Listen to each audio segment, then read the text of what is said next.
Dr. Oyeni is the head medical emergency at LAFUS. You have the stage, sir. Erectile dysfunction.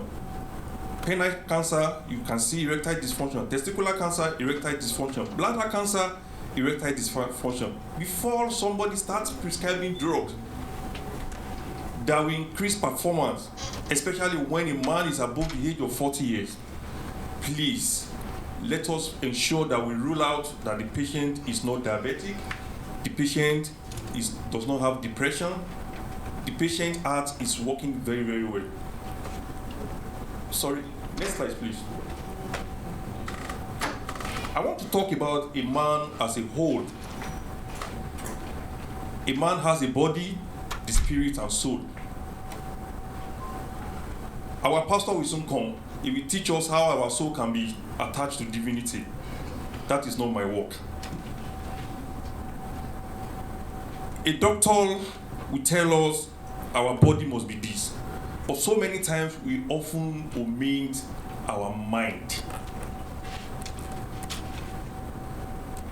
So many times the mind of a man is diseased. And we cover it all with a lot of masculine, cultural, and social belief. A man must not talk. A man must not nag. A man must not shed tears. A man has to muzzle it up, and the mind of that man is diseased. So many times men we see and we come across along our road, they have one problem or the other, and we don't talk it out. We need to start seeing a man as a whole. That is an holistic approach in management of men's health. The next slide, please. About 5 to 8 times, men commit suicide more than women, which is very alarming. I was checking some statistics yesterday. They said globally over almost 600 cases of suicide in men, and we don't say it out. Depression in men presents in a very unique way. We don't cry, so we might not know. It might be that guy that is inviting us to go and club that is depressed.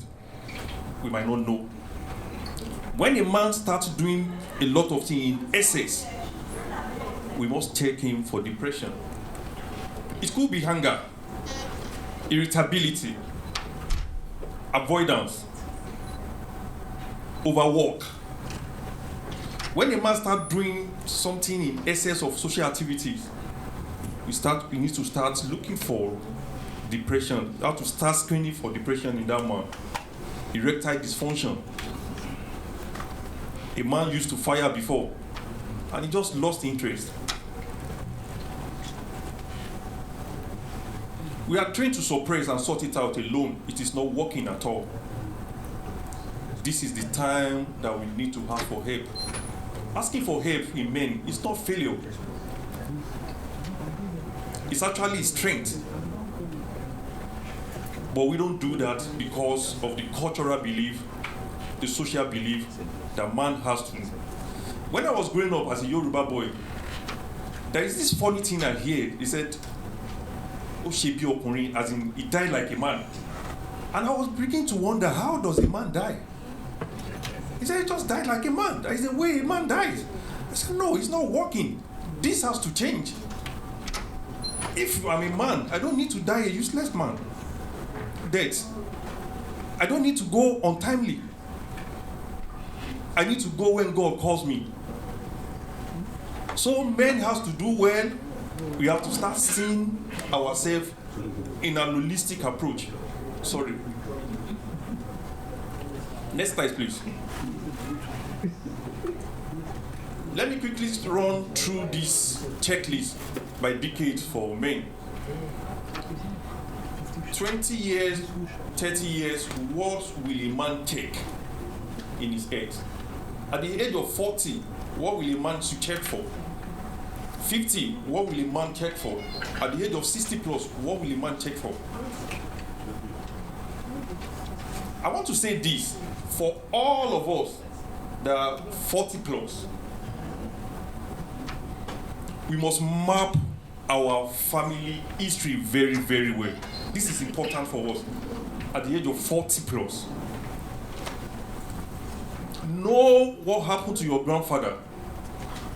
Know what happened to your grandmother. How did your father die? Because it will help the pattern, the way that man will go down. So when you get to an hospital and they ask you, where is your father? He died. Is there any family history of hypertension? And you said, a 40-year-old man said, I don't know. You start beginning to look. These are the things you should know. Is there a family history of diabetes mellitus? I said, I don't know. Oh, your kidney is going down. Is there a family history of renal transplant, of renal dialysis? Oh, I don't know. At the age of 40, this is not good enough. So a 40-year-old man must map his family history very, very well. If you are 60 years and above, you must stay social, you must stay active. 20 plus, 30 plus, baseline, testicular check, mental and sexual health, smokes, alcohol, reduce that, check cholesterol, and okay, I want to say this. At the age of 40 years and above, it is recommended for a man, I'm not talking about women here, to start statin. Out of a statin, 20 milligram daily, it is recommended now worldwide. Whether that person has dyslipidemia or not, they must start statin. Make it part of your routine drug that you take. Next slide, please. Sorry, what's statin? It's a drug, sir. It's a drug. We talked about it, sir.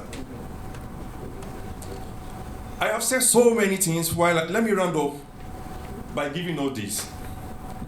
I have said so many things about the problem of men, problem of earth, problem in the world. Now I'm giving no solution to it. What is the solution to the main earth challenge? Lifestyle medicine. In practice, sorry, media. Okay. So in practice, it has outperformed any form of prescription. It is lifestyle. It cannot be stopped after 1 month. It cannot be stopped after 2 months. We have to inculcate it into our lifestyle. And there are 6 pillars of lifestyle medicine. If we can master this very well, incorporate this to our lifestyle, the longevity is so sure for any individual. Where can I start? Social support, please. It is not good for a man to be alone. Woe unto a man that is alone. If he falls, who will take him up? Bible tells us that we cannot do this life alone. When we are talking about the social support, social can be divided into 2. One is divine. Divine relationship, we make your soul to be better. When the pastor tells you it is well with you, just say amen, whether you believe or not. When the pastor tells you that if you pray, somebody somewhere listen and he answer, believe. At least if you are not talking to a human being, please talk to God.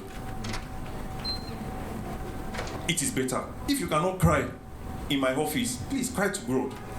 It helps your body, it helps your soul, it helps your mind. So we must build a thorough relationship, and I know, we must build a thorough relationship with God. It helps our heads and divinity. Another thing I want to talk about our relationship is the family. Family is a gift, and God gives us that gift. My very little experience about men, I have realized that separation and divorce is not designed for us, especially if you are above the age of 50 years. Apologies to females that are here. The females are wise. They use a lot of things as a weapon against men. I have noticed this. People come to clinic, frank depression, major depression, suicide ideation. What happened? I got separated from my wife. My conclusion is this: if you know that your life will go down like this, why did you separate? She's not honoring me. I said, okay, my own is not honoring me too.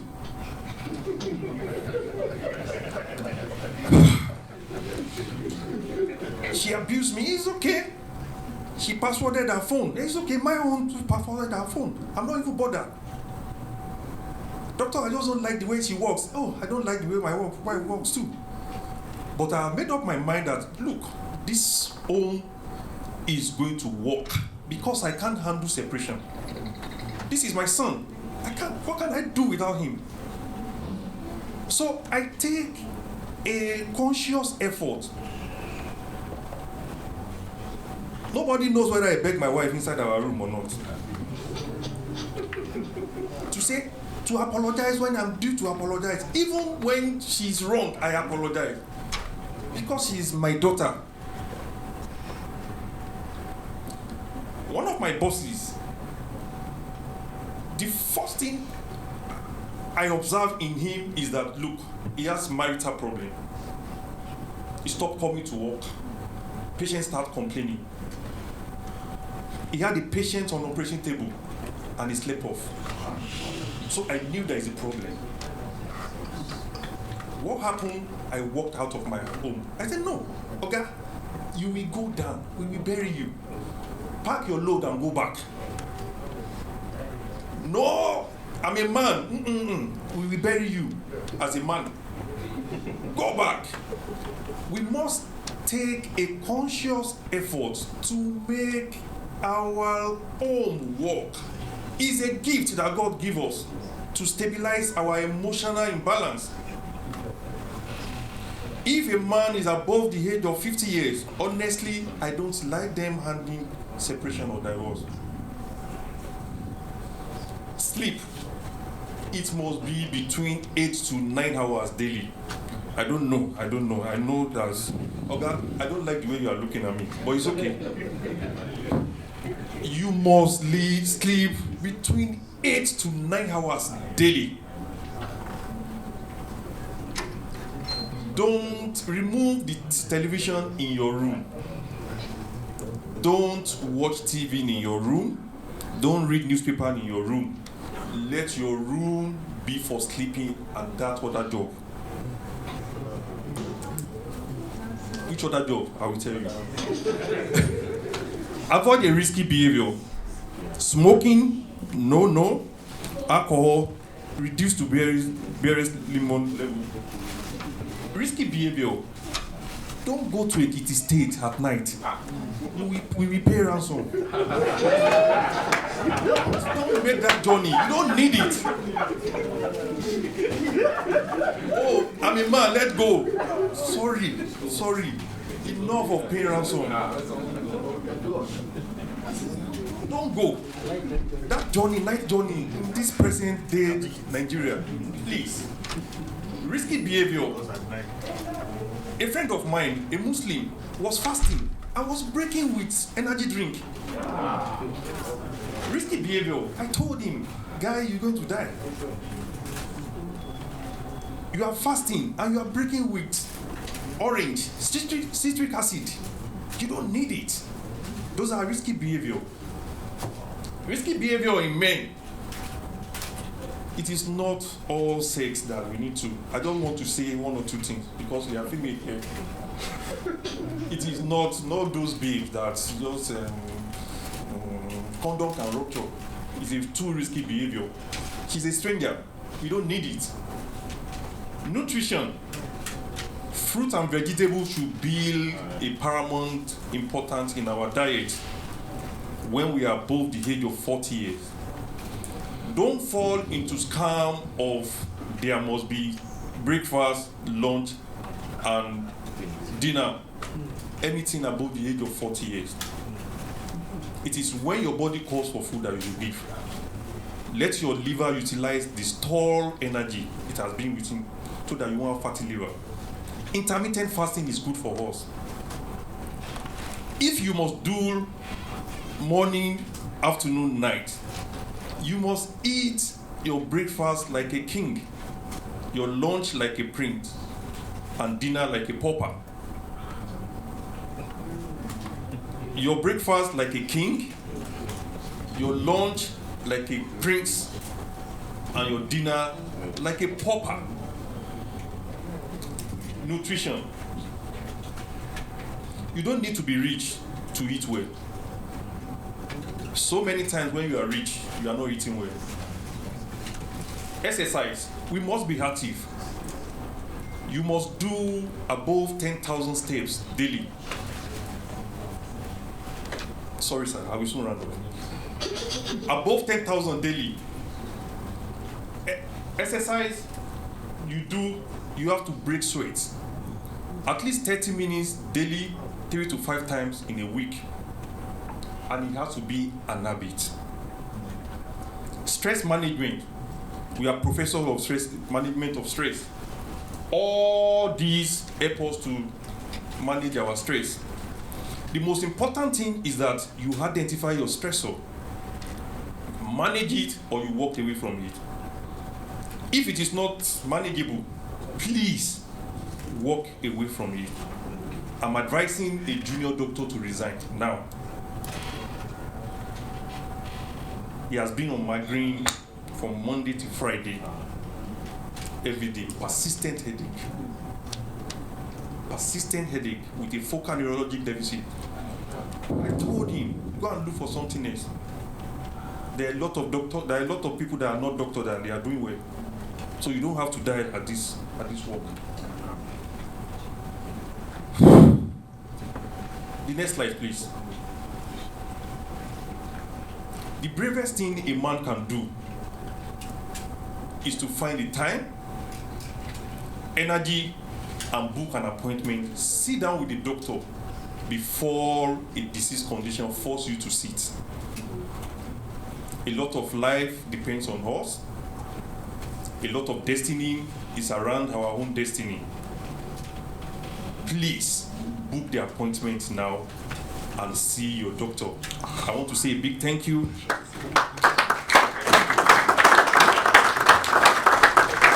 Thank you. God bless you. Wasn't that amazing? Real masterclass. Fantastic, sir. God bless you. So, I'll just do a 1-minute recap because we're fast. Our time is fast spent. But honestly, it was amazing. Even the slides. Doctor, I hope you're going to leave the slides with us so that we can share with the Brotherhood. So one, he spoke about very pertinent things. Most of us prefer to take care of our Mercedes-Benz, our Lexus, even more than our bodies.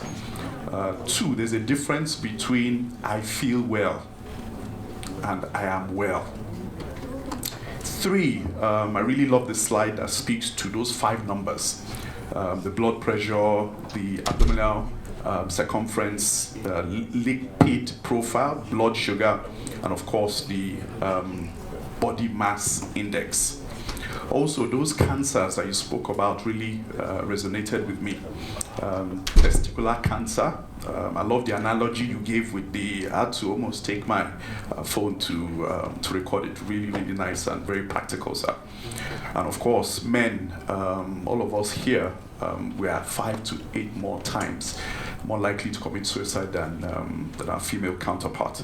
And of course, the last one, which was super for me, was the health checks for men: sleep, nutrition, avoid risky behavior, stress management, and of course, those social support. Once again, let's have a round of applause for Dr. So, ladies and gentlemen, that's just part one. We still have two very amazing presentations to go.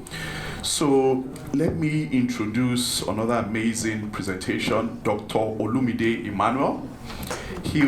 Round of applause, please, round of applause. He's the president of the Billionaires Conclave, and he'll be taking us he'll be taking us for 30 minutes also on financial intelligence, real estate, and legacy building. You have the floor, sir.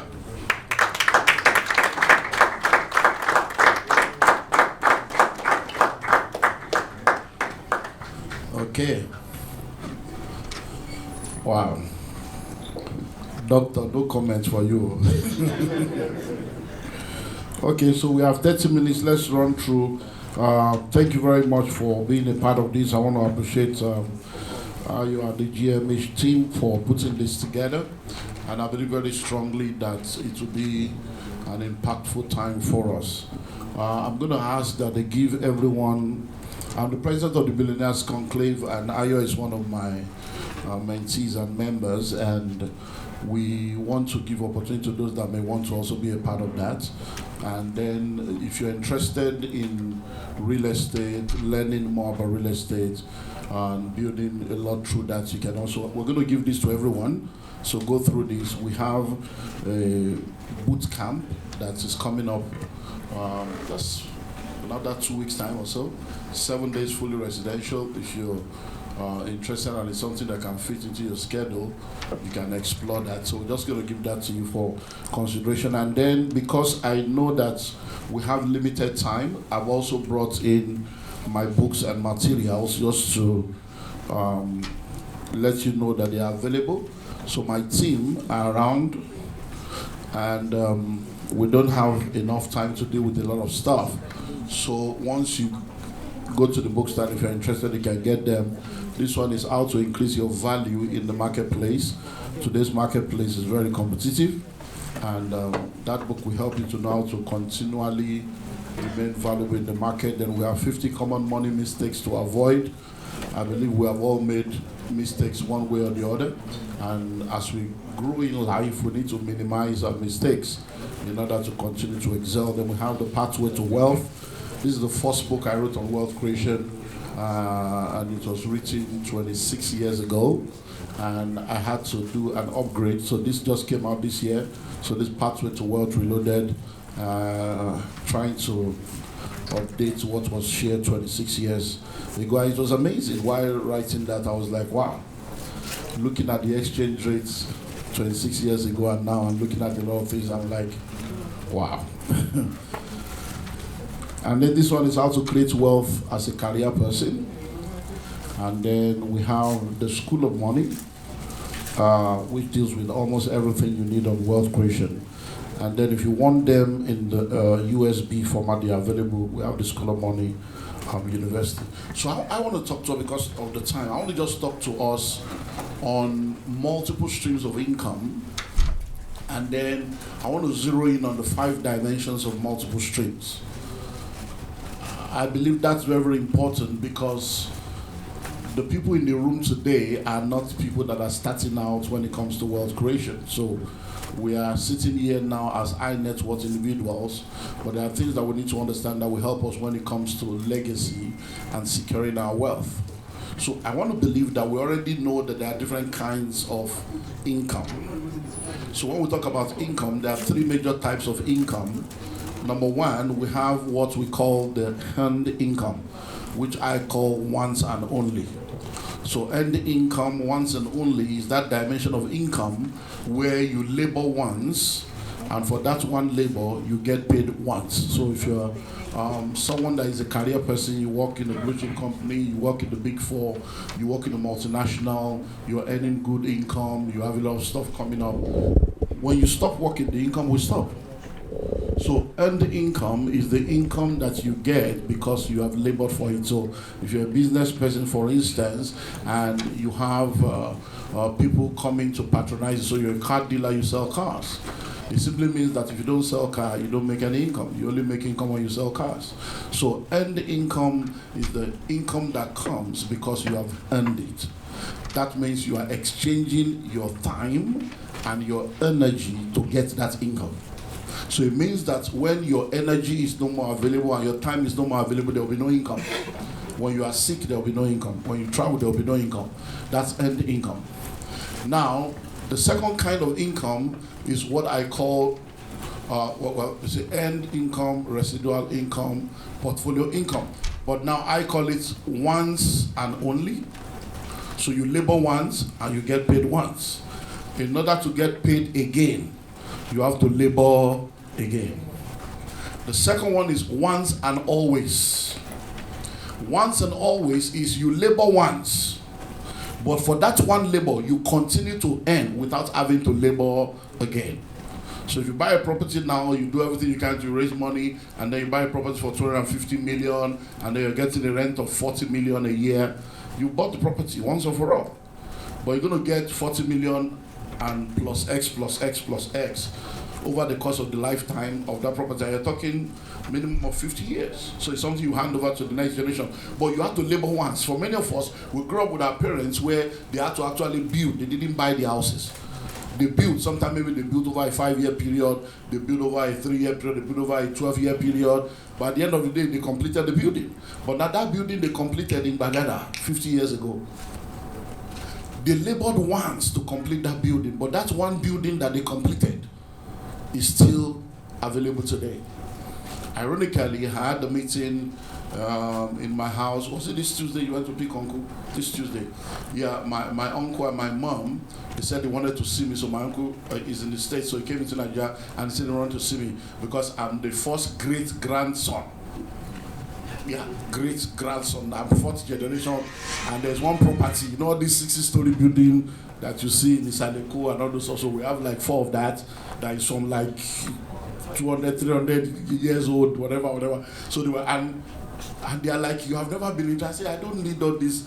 I don't know why people are still interested. It's this poverty mindset. You are talking of property of someone that have died. I don't even know what these people you are talking about. But it's amazing. They are talking about properties of like 200 years ago. I'm like, wow. You know, so but the people that labored over that labored once.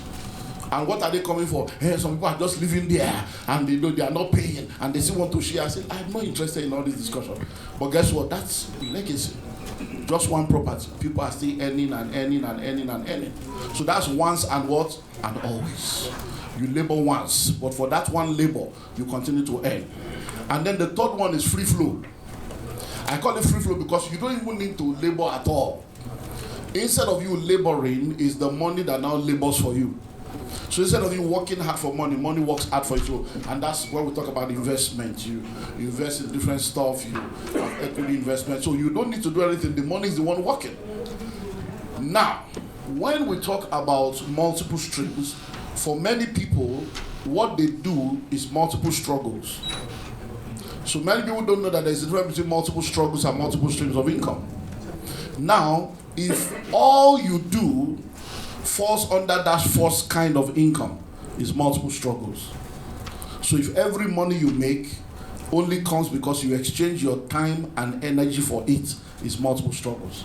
So you see people in this part of the world, they say, oh, in my side also, my this, my that. So, there are people that work in an organization, and apart from working the organization, they use their vehicle for, transportation. When they are going to work, they pick people. When they are coming back, they pick people. Weekend, they pick people. So they are making money from their salary. They are making money from that. And then the same set of people, sometimes some of them, maybe they buy stuff. They sell perfume. They sell belt. They sell ties. So they get the church. They open their booth and they talk to guys and then they sell.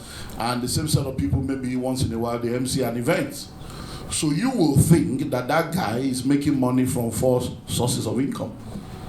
But that's not multiple streams of income, that's multiple struggles.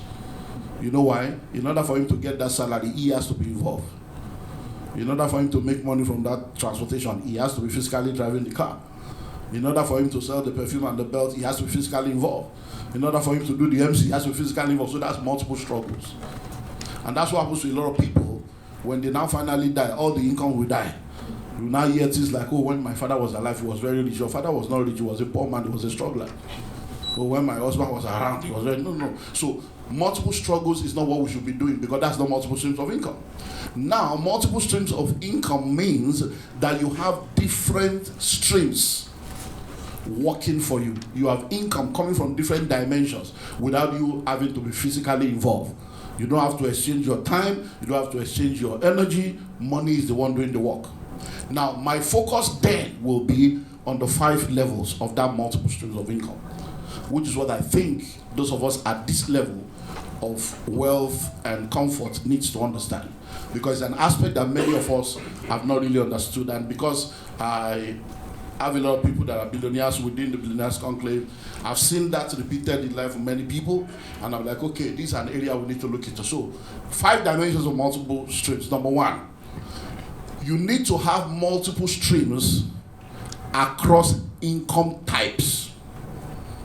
Multiple streams across income types, and the types I've explained to you. So if, for instance, you are working now, let it be that whatever you are doing is not what keeps you going. So for instance, if you are a medical doctor, let it be that you are a medical doctor and it's not what comes from that medical doctor profession that is making you who you are. Because it means that if that's all, then you have to continue to do that. You don't have the liberty and the freedom to say, I'm no more doing this. So if you have a business, you're a CEO, you're an MD, you're a chairman, let it not be that you have to be involved in that business and that's the only thing that keeps you going.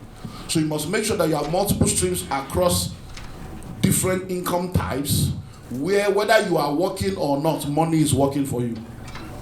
That's the first level of the multiple streams you need to look into, so that you begin to, because the older you become, you need to begin to excuse yourself from that realm where you have to exchange your time and your energy. So when you hear things like sleep for 8 hours, it becomes like, what am I? It's because many of the things you are doing, you still have to be involved.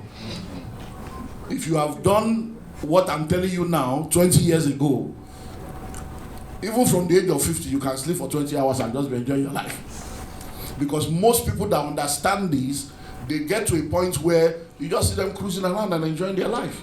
Because they have put systems and structures in place that what is producing the income does not require their time or their energy. Someone else is taking care of that. They leverage on that. So number 1 is multiple stream across what? Across income types. Number 2 is multiple streams across industries. Multiple streams across industries. I've come to realize that for a lot of people that are high net worth individuals and that have some level of wealth, you'll be amazed to realize that majority of what they have is within one industry. So if something goes wrong in that industry or that sector, they are wiped out. So you have a lot of people that everything they have that they consider to be their wealth is just in one industry. So I have a friend, solid guy, does 10, 20 billion a year. He's doing well for almost 15, 20 years. Solid guy. And I've been telling him this thing about what I'm saying now. I say, guy, have you noticed that all your business will go to need hospitality in the economy? You are just in hospitality. He has an hotel, he has 3 event center, he has all this renting of all these screens and all this stuff. He's been doing solid because he has politicians, he has all these big guys that we invite almost every weekend. He's booked back to back. At a point he has 2 warehouses filled with equipment and screens. Sometime on the weekend he's doing one political rally in Moshobo. The guy is balling. His hotel is building the second one. Then COVID came. The whole of COVID already was 100 million. someone that was doing 10, 15 billion a year. Why? Everything he had was in one industry. And that one industry was shut down. The only thing that was not shut down was the hotel, but it was shut down because people were there eating and sleeping for free. Because you couldn't drive them. Even so, the guy went into depression. Sometimes we call me, I say, or I pray and honey, but we have to just encourage him through the journey. So please listen. During COVID, I kept hearing essential worker. It was like a new vocabulary, social distancing, new vocabulary. So I was like, So one day I told my husband, I was a German of God, he's just essential worker. Even though you're a man of God, you're not an essential worker. But you know what I realized? I realized in COVID that even though I have investment in different industries, I did not have any investment in the medical industry or the medical sector. So I told myself, this medical area, there's something here. And between COVID and now, we've done massively in that sector. Why? Because I just realized that this one sector I have ignored. And then I suddenly realized that all these pharmacies, they are making money. Some drugs don't expire for 3 years. I hope you know. So we are making good money now. Pharmacy. I say, you guys, pharmacy. Just be opening pharmacy. I have 60%, take 40. Resign. Sit down here. So multiple streams across what? Across industry. So if you are sitting down here right now, you think you are doing well, and you are in just one industry, imagine that one person just hates you. And you just step on the wrong foot. And the person just makes up their mind that this industry is going to wipe it out. Well, I believe that you already know that there are people that, because of their girlfriend's advice, they can decide to come up with a policy tomorrow to finish you. I believe you already know that if you are at this level. So number 3 is multiple streams across geography. Multiple streams across geography. I've come to realize that there are a lot of people that are doing well, but everything they have is in one geographical location. So what happens if everything gets wiped out? What happens when there is a tsunami? Hello? You know, they keep talking about the fact that Lagos will flood, Lekki will flood. I don't know where they've been saying that since, but let's assume that it happens. And all your investment is on the island. And the entire island becomes submerged. Your banana island is gone, your Ikoyi is gone. I hope you know that you can move from 2 trillion to 2,000 naira. Hello? If you know what has happened to people that are in Zango, Qatar, all kinds of ethnic war. I have one of our billionaire conclave guys.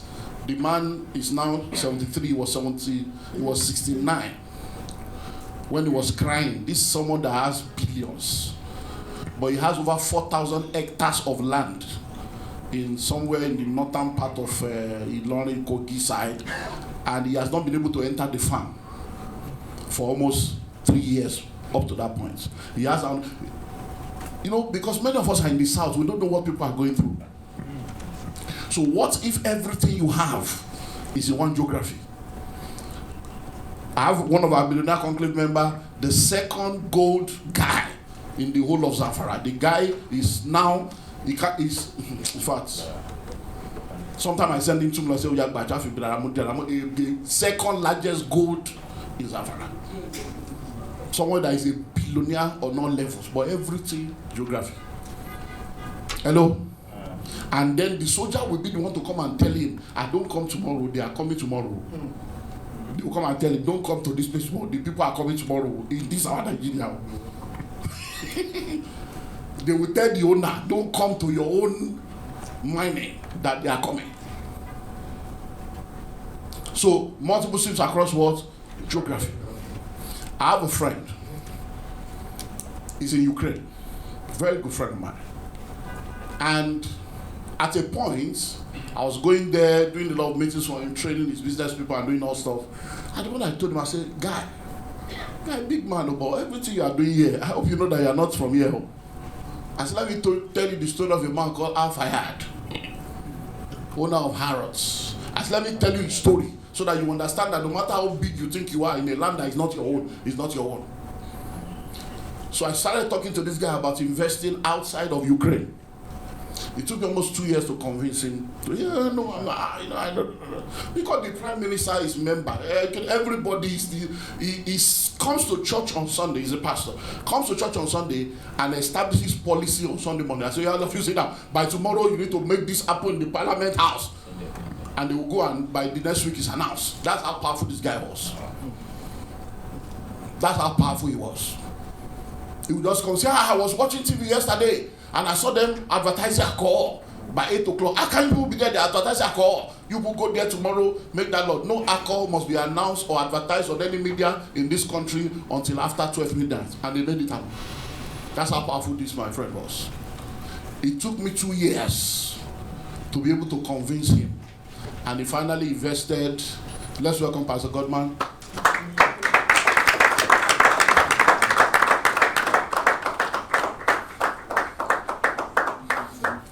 Finally invested, so I helped him to get 2 properties in the US, helped him to do some things in Nigeria. As I speak to you right now, my friend left Ukraine as a refugee. Everything he had gathered in over 36 years of his life came to zero. The only 2 things he has now is the house I bought for him in America and the investment I made for him in Nigeria. What if he didn't listen?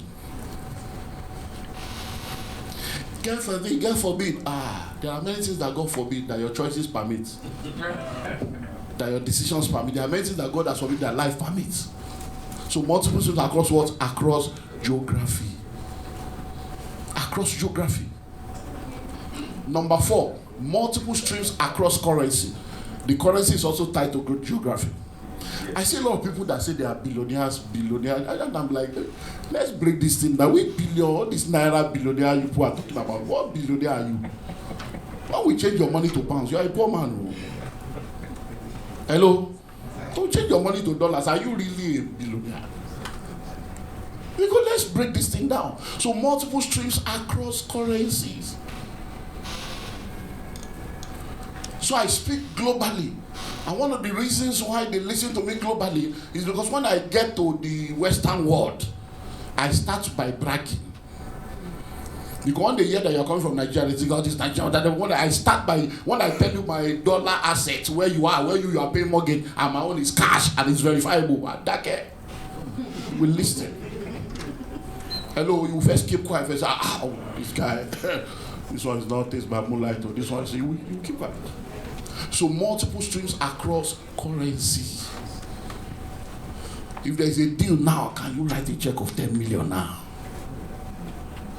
Dollars. Hello? So all your investment cannot be in naira. And you say you are not a global billionaire. So multiple streams must be what? Across currencies. There are people that have houses everywhere in Nigeria, everywhere. One house in London, you don't have one house in America, you don't want. You need to begin to invest. There are malls waiting to be bought. So that you are not just making money in naira. You are making money in what? In multiple currencies. Not that your children will now be schooling abroad. You are now going to look for Malam, Nasiru, Mufu, $1. You want to pay school fees, you are waiting for naira to change to dollar to pay school fees, to change to pounds to pay school fees. Dollar should be waiting where dollar is. Pounds should be where pounds is. You shouldn't be traveling looking for forex. You should just carry your card and anywhere you land, millions are waiting. But if you don't have it as a plan and start it, it won't happen. Hello? And then finally, multiple streams across realms. Realms. Listen to me. You are either in a secret cult or you are in a secret place. If you don't believe it, then you are really a poor man. If you are rich and wealthy, you would know that there is a realm you get to where it's no more natural. There is a supernatural dimension to this thing. Hello? So when you tell some people some things, so when I speak to some people and they start arguing, I just keep on saying, no, he's still small. He has not reached the realm. You see, the reason why you don't know that there are people that control territories is because you have not started touching the market share of the power brokers. Everything, all your turnover put together is still chicken change in the realm of things. When you start touching realms, they will invite you. Hello? They will invite you to know one of my friends, solid guy, also a pastor, doing business. And I've been telling him something he didn't believe. Then he left his territory, years ago, went to enter rice business. I kept telling him there are capacity. They said, no, all this capacity, there's no capacity. I said, because what you are doing doesn't require. I said, sit down there. So the guy went into rice, brought in one container, sold. He said, this rice thing, no. And they are giving me cheaper, so he went to order 10 containers. Because you did one container, they didn't say anything because they just thought one container. You now did 10. Then 10 was on the way, and he now booked them for another 10. Then they called him, direct number. You know when you get the call, you say, how did you get my number? But they have your number, they are not ready for you. That's why they have not called you. So they invited him to a meeting here in Lagos. And they told him to show up, that they want to see him. Say, who are you? Say, don't worry, just show up. So he called me. He said, I got the call. I said, I don't know where he's coming from. I didn't know it was. I said, what did you do? I said, they have called you. I said, I've been to the meeting. So you need to go to that meeting. The people that own the town have invited you. He said, I said, when I entered the line business, if you know how much I lost, when they called me to the meeting, and they sat me down with all my, and they told me we are going to buy over everything, that you can be the MD in the company. You will know that you either walk away or that. I left airline business for them. I said, this rep. Now I'm going to go back because now I know better. But then me too, I was just coming up. I didn't understand. Over $2 million lost. I said, yeah, welcome to the club. They have called you now. So they called him. And they said, come, are you now into rice? Are you into rice? Because we are the one that control rice in Nigeria. We control the price, we control that. You brought the first one, now you have 10 on the sea. These are the container numbers. They gave him this container number. So this is the balance in your account in UBA, the balance in your account in this thing, and then they say this is the money you are owing bank. I said, so that price that is weird, that price, you can't sell at that price. So this is the price we are going to sell. Because you cannot be spoiling my. We left the first one, but that 10 and you are booked for another 10. Your factory is in Chenchen. They gave you the address of the factory, gave him all his number. Hey! So no, you can't tell me I'm not to sell you. When you finish and they come and say, Bobo, option 1. What they say is what you will do. Option 2, leave the business and walk away. You don't have the power to fight this battle you are fighting. I say you don't have the power to fight this battle you are fighting. Just walk away. That's how it went back to the problem. Please just let me sell this 10 and pay back. And that's how he left rice for them. Hello? One of my guys went to sugar in this Nigeria. They called him to a meeting and told him, the sugar sank in the middle of the sea. He has not recovered till now. That's almost 18 years ago. He recovered this. A guy that was doing billions, that had old tag, everything. So multiple sims across the realms. So if you are not in the secret court, that you have a baba somewhere that is speaking on an altar for you, or you are part of a lodge or a group or anything, then you better connect to God and let there be a blood speaking for you. Hello? So you are either in the secret court or in the secret place. So if you join people arguing, that they were having a possession. And I was telling my person, I said, this is between Lagos and Ibadan in the 21st century. I counted like 4 masquerades. They were all, and people, all kinds of things were happening on the road, and we drove through. I was pleading the blood of Jesus. I went through. Is it like God just wanted me to see this? Because sometimes when you are in VI here and all that lucky, you won't even believe that people are still living in that realm. Yeah. So it's important that we understand that realm still exists. I want to read a scripture. Luke 22. I'll read verse 31 and 32. Luke 22, verse 31 and 32. The scripture says here, Jesus was talking to Peter.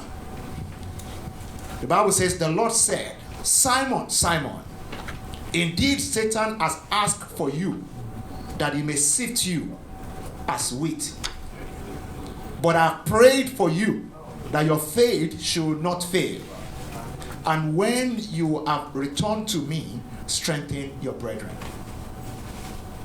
This presupposes, Jesus was talking to Peter, Simon, one of his disciples, and he said, I've looked ahead.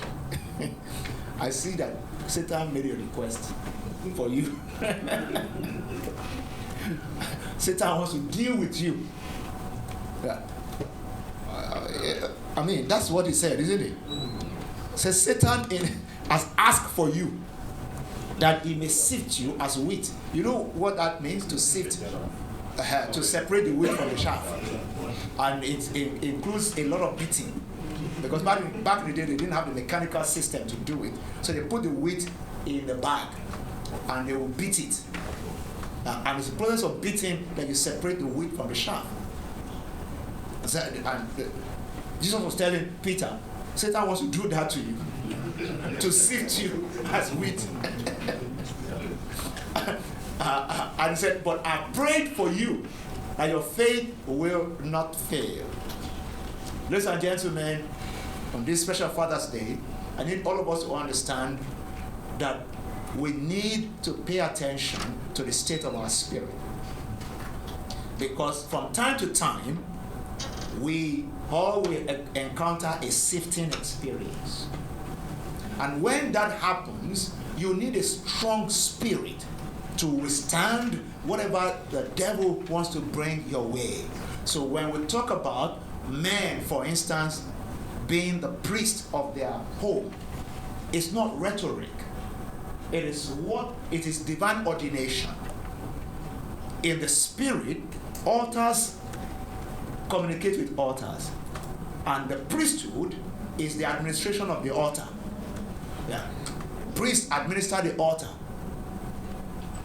So it is a spiritual assumption that your home should have an altar. And as a man, you should be the priest at that altar. And you should be able to stand. Priest, in the book of Hebrews, stand will not permit. The Bible says that the functionality of the priest is to stand between man and God. But every priest is taken amongst man to represent man. So angels are not priestly. No. Priests are taken amongst man to represent man. So if I say I want to marry and I pick a wife and we have children, already I've nominated myself because I'm the initiator, except your wife married you. But if you married your wife, you initiated, that process and the institution that is coming out of it. And you must be willing, because you are the initiator, to also administer what will make it stand and solid. And it's not that deep, especially in the New Testament. It is about having a vital connection with God. A vital connection with God. Proverbs 18 and verse 14, it says in the New Living Translation, the human spirit can endure a sick body, but who can bear a crushed spirit?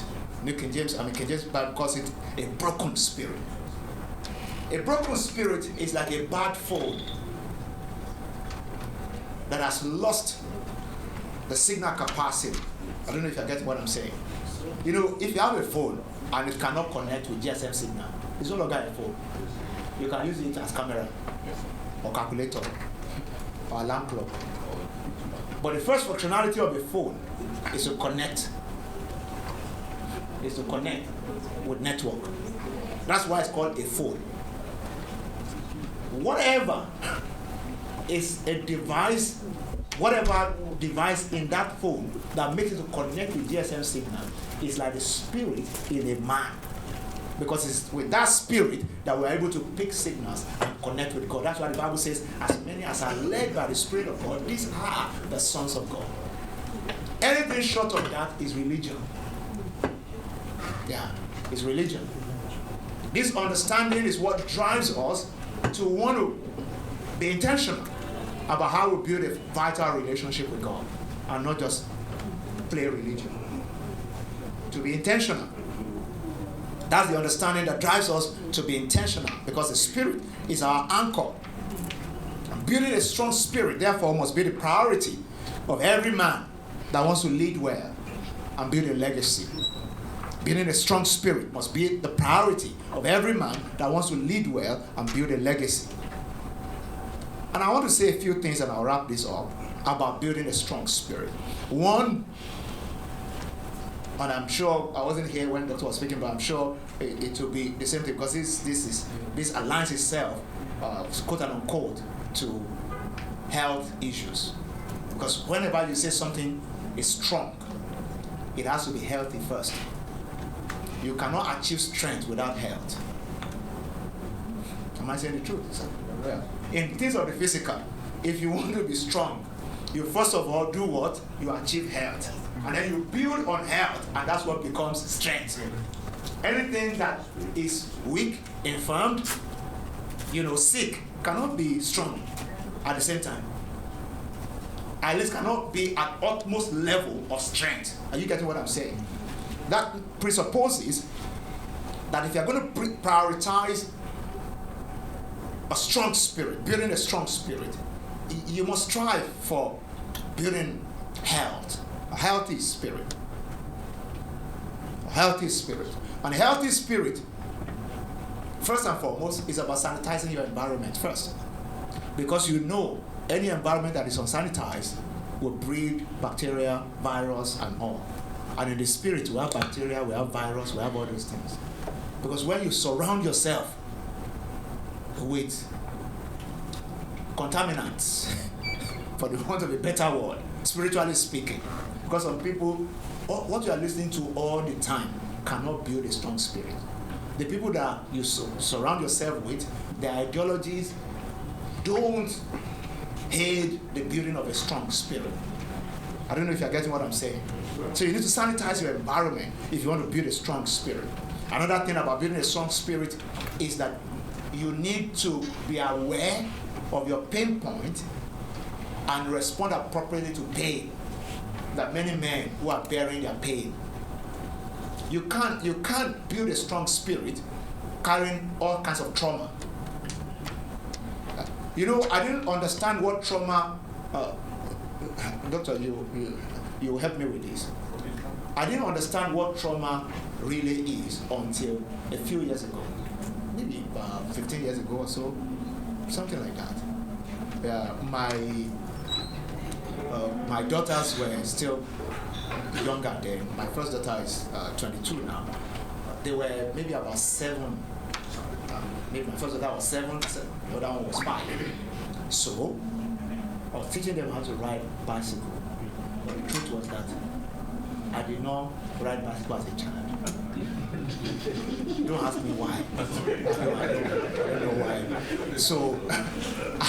So invariably, I was the wrong teacher. So in the process of teaching them, I fell. My leg was tangled in the bicycle. So it was a bad case. But, I preach every Sunday. So I had to find something to do to make that leg work. So at least I would not, they won't have to hang it or anything like that. There was no broken bone, but it was traumatized. So I did everything. Hot water, balm, different things. This happened maybe like either Sunday night or Monday, so I had enough time before my next time to be able to go on stage. So, cut a long story short, the pain subsided, I started functioning, the leg, I could walk, and everything was okay. But, a couple of months later, I was having, I think, some pain in my hand or something. So I went to see my doctor. And after I read all the tests, there was nothing. Then he now said, tell me what has happened to you since the beginning of this year. When I told her that, I said, it's possible that it's that pain that transferred there. Yeah? You said? That's true. When I heard that, it gave me a different mindset about the functionality of my body and life generally. Because my doctor said, trauma can move from one place to another. And then I started to understand it more in terms of spiritual and emotional. That is why it is possible that your boss insults you and your wife is suffering it. They call it transferred aggression, but it's more than aggression. Yeah, because sometimes you are not aggressive at all. It's just that they have injured something inside you, and you're looking for where to. You understand what I'm saying? So, when we live like that, carrying a lot of pain and trauma, it reduces the functionality of our spirit. I'm talking about building a strong spirit. It reduces functionality of your spirit. And so we have to be careful about the things that we are repressing. Yeah. When you are duped in business, when somebody who's supposed to be a partner carried your money away, and you are bitter, you're struggling, you don't know what to do. I don't know, I'm sure many of us have been there. I have been there. So I don't know about you. At that point, if you're not careful, what has happened, but it can break you spiritually. The devil can take advantage of that because your guards will be down. There's a gap. But that is when it's easier for the devil to attack the most. So what am I saying?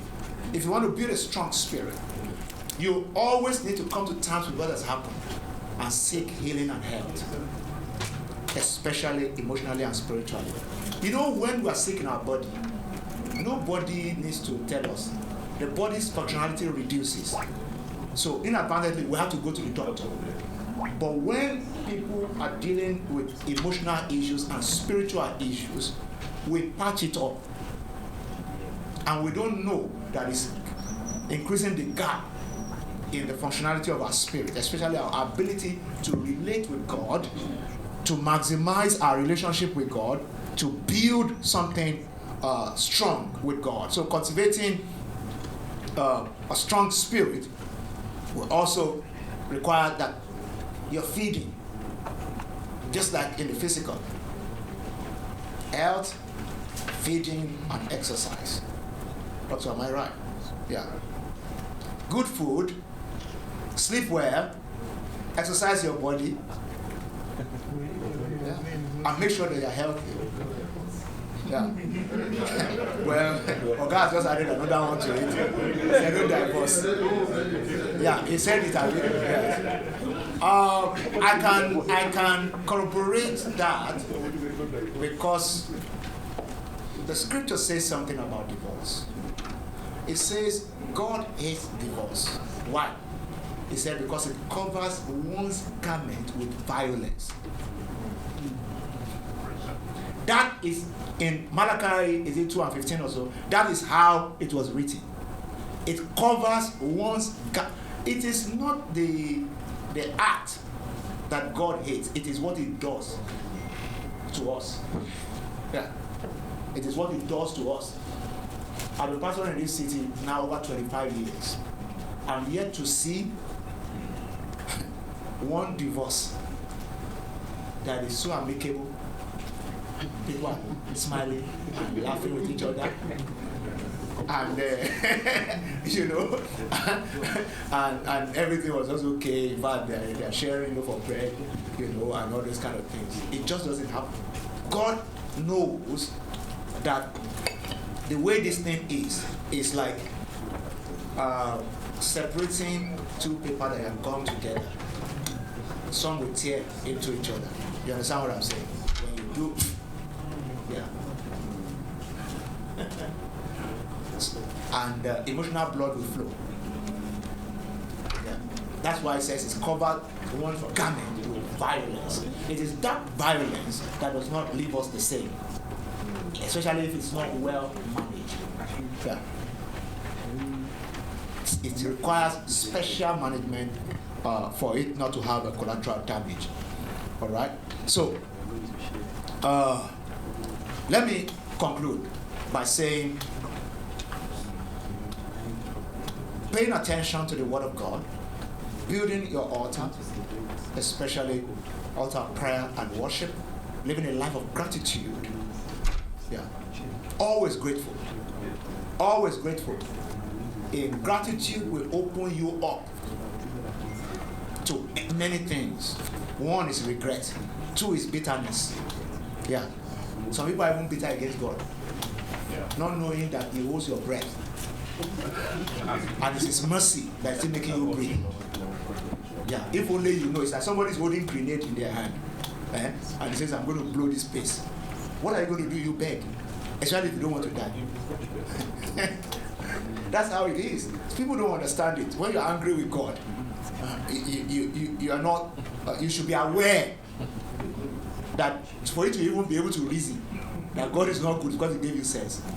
The people that they have withdrawn it from, they are on the street.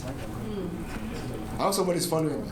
So it's very important that we cultivate a strong spirit, building our prayer life, our worship life, living a life that is submissive and surrendered to God. Yeah. In all things give thanks. This is the will of God for you in Christ Jesus. That's what the scripture says. That cultivating a life of gratitude is extremely important to building a strong spirit. What about cultivating a life of consecration, which says, not my will but yours be done? Jesus in the Garden of Gethsemane, he was going to go through the worst pain of his life, and he still consecrated himself to God. Have your way in my life. This is how we build a strong spirit. So that whatever comes, we know that God is with us. Is somebody still following me today? And the end result of everything is that you cannot have a strong spirit and miss out on certain things. Isaiah 11, when you read where the prophet was saying, the Spirit of the Lord God is upon me, and all that, it talks about the spirit of wisdom. It talks about the spirit of courage, for instance. Yeah. Inner fortitude. Courage is one if we're going to achieve our next level of progress in life. A strong spirit guarantees consistent courage. A strong spirit guarantees clarity. A strong spirit guarantees that you will be able to see further faster, which we call vision. The ability to see things, places, people, not the way they are, but the way they can be. It's the Holy Spirit that gives that consistently. Many people are stranded in life because they are cut off from God in their spirit, so they have lost the capacity to see. Remember what the scripture says in Joel chapter 2, in the last day I will pour out my spirit upon all flesh, saying your sons and daughters will do what? They will see vision. The young men, dream dreams, and all those kind of things. There's a functionality of the Holy Spirit in a believer to give us clarity, to help us to see what is ahead, to help us to see things, places, people, not the way they are, but the way they can be. Not building a strong spirit means that you are willing to let go of that capacity. But building a strong spirit guarantees that you will enjoy divine clarity consistently, and then you'll be able to see further faster. You see before other people see. You understand before other people understand, because your mind becomes sharper because of the impact of the Spirit of God on your mind. On this special Father's Day, I want to admonish all of us. And my closing word is intentionality. That's my closing word. That we become more intentional about building a strong spirit. Because the spirit of a man that will sustain his infirmity, a broken spirit, no one can bear. Thank you, and God bless you.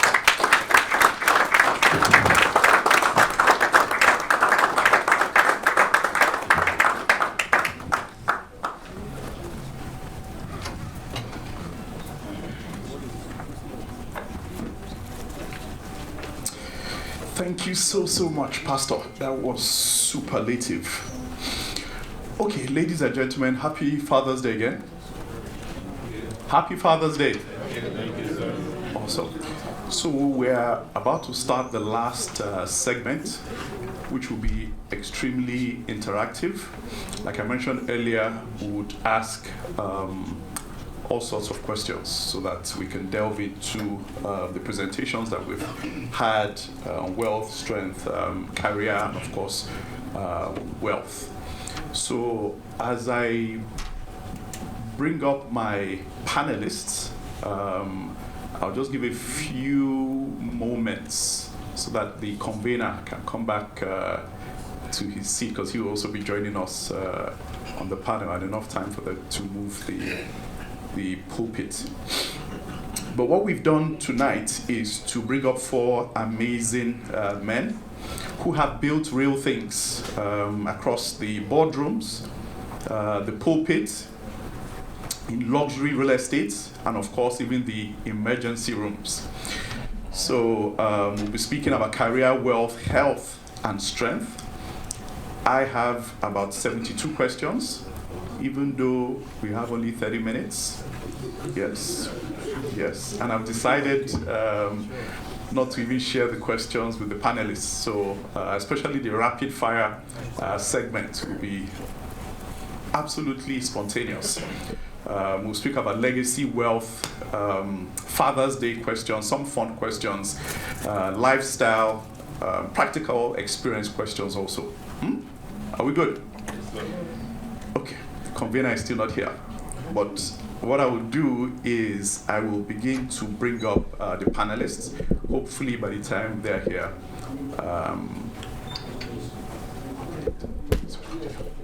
Okay, awesome. So he has given us the go-ahead to continue. Okay, so can I have Dr. Oyeni Abayomi on stage, please? Oh my God. My apologies, sir. I will get it right.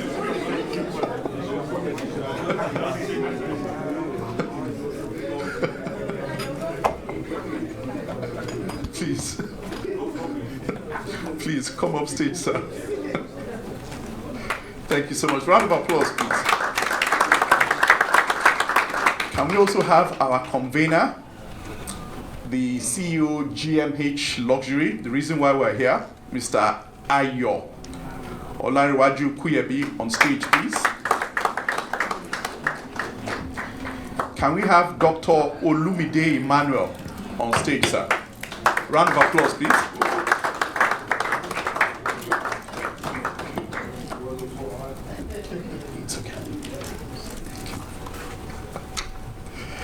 And the last but not the least, can we have Pastor Godman Akinlabi on stage, please?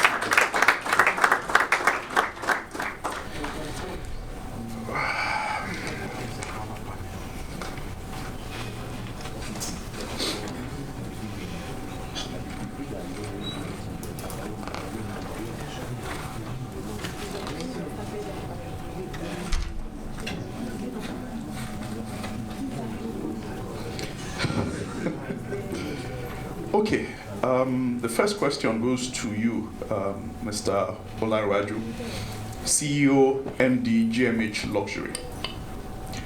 Why this theme, the Elite Men Code? Why this theme? Why this year? Okay, that's a great question. So I believe firmly that when people know better, they do better. And as a man, our greatest limitation is the fact that we don't know our limit. We over-labor ourselves, we overstretch ourselves, and at the end of the day, we don't look after ourselves. We neglect ourselves too much. So, and the Elite Men Code is one of the significant pillars of Elite Men Code. Is the fact that when there is money and there is no direction, it creates chaos. So they call it Money's Road. And when you are a man of means without a spirit of fellowship, it creates crisis. Because what happens is the fact that instead of your blessing to become your blessing becomes a burden. The resources at your disposal becomes a burden instead of being a blessing. So you are controlled by the resources that are at your disposal. So when you are a man of means without a sound mind, it's like a man without direction. So health, sound mind, and financial intelligence is actually a must, because a man with a lot of money without financial intelligence, his money is soon gone. And that's why people that sometimes win the lotteries, you find out that 5 years down the line they are broke again. So, and most importantly, fathers, daddies, men, they mold the future generation. And you can, since you cannot give what you don't have, what are we passing forward as men? Because our words, they are our reflection. So when they are out there and they are a man that is whole, they affect the society in a positive manner. And when we raise men that are broken and battered, they inflict pain on the society. So, and that was why there is a popular saying by the Sheikh of Dubai that a strong man will create a what? They will create a comfortable and conducive environment. People raised in comfort will go ahead to create a chaotic environment, and the cycle continues. So when we look at it vividly, what as a man are you passing forward? And that is the reason for this event, for us to be able to recharge, for us to be able to reflect and have the opportunity to be able to relaunch. And this will be a continuum by the grace of God. Thank you so much. Thank you for that, Dr. Oyeni. What's one thing in this room that every man quietly ignores until it becomes an emergency? A lot. If I should approach that question, I think a very beautiful question. I'm going to divide it into two ways: specific and non-specific. The non-specific is the strength. When an individual is losing strength gradually, whether in other room or outside the other room, strength in focus, strength in grip, strength in standing, strength in pushing, it becomes thing of concern medically. Something happened in church today. They brought all men outside for prayer, and the pastor said, "Can we please kneel down?" And the person that sat beside me could not kneel down for like 2 minutes. So I tapped him and said, "Look, you need to go and take care of yourself." So after the church service, he said, "Oh, I can kneel down, I can squat down, I can do press up." Then, like 5 years ago, I said, "What happened?" He said he doesn't know. I said, you need to see your doctor." That is number one aspect of non-specific. Strength is very important. The specific one deals with system. Maybe let's start from head. Persistent headache, blurring of vision, slurring of speech. When there is chest pain, unexplained. When there is epigastric pain, unexplained. When there is unexplained loss of weight, reduction in urinary output, when there is blood in your stool, when there is persistent leg swelling, a man has to be wary of those symptoms and know that there is problem somewhere and approach his doctor so that he can find solution. Thank you. Thank you so much, sir. Dr. Olumide Emmanuel, sir. What is the most expensive lesson wealth has ever taught you?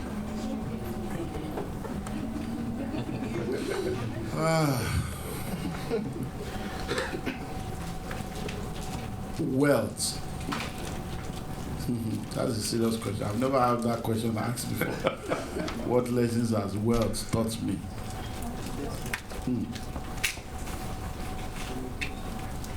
That's a serious one.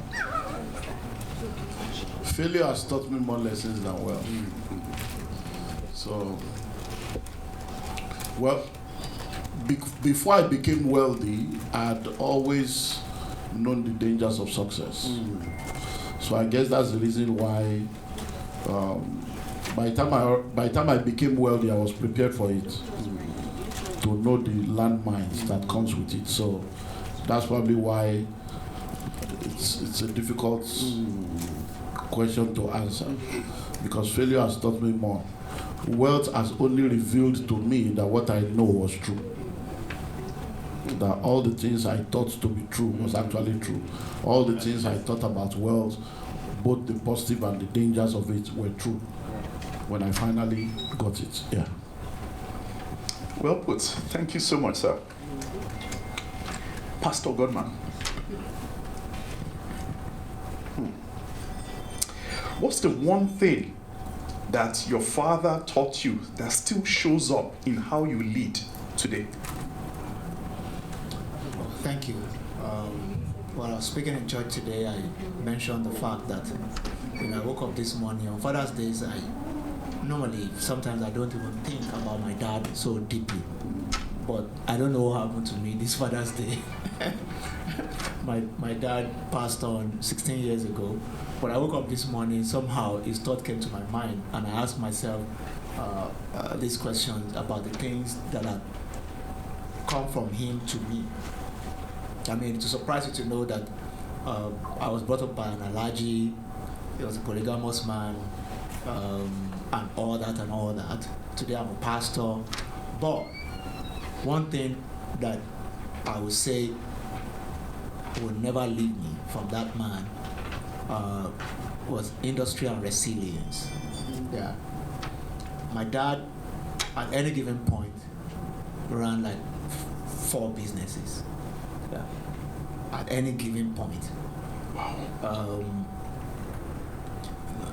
I was coming from an event, Lafarge was rebranding, and I'm connected with a couple of their board members, the chair and the CEO, and also I was invited. I was there.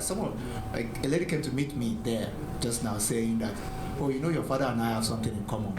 Because she was in church and she heard me, he said, "I'm a big distributor for Lafarge. My dad was a big distributor for Elephant Cement before it became WAPCO." Yeah, that's in the 70s and 80s. Yeah.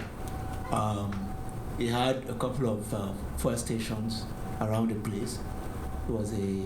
He built roads and houses as a building contractor. He did a few major roads in Oyo State, and all that. He was a travel agent. Twice a year, he took like 200, 300 people on Hajj. Yeah. So our mothers had free ticket to go for Hajj, lesser Hajj, because their husbands is one that.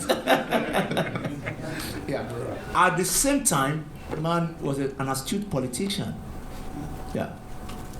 At one point, a chair of the defunct MPN in Oyo State, and he was doing all this. So I was saying today you have a lot of politicians who have never done one business before, and we want them to manage the affairs of our nation. That's why we're having problems.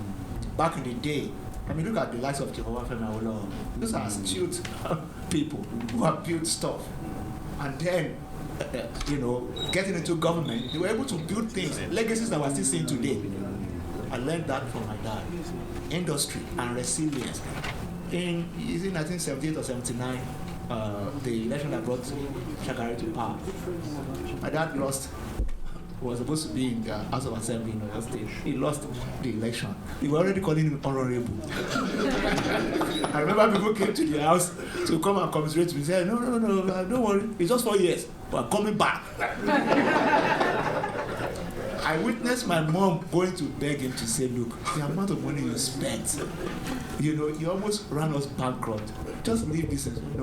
So that resilience, yeah, and eventually won elections. Yeah. That cannot leave me. That a man must be industrious and resilient. Well said, Pastor.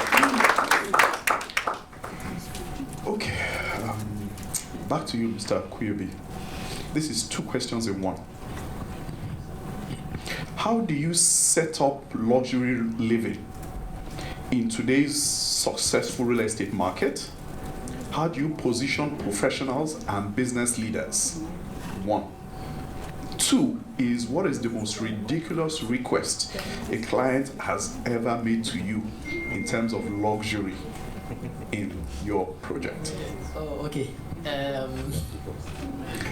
Swimming pool on the roof. Actually, the lifestyle now.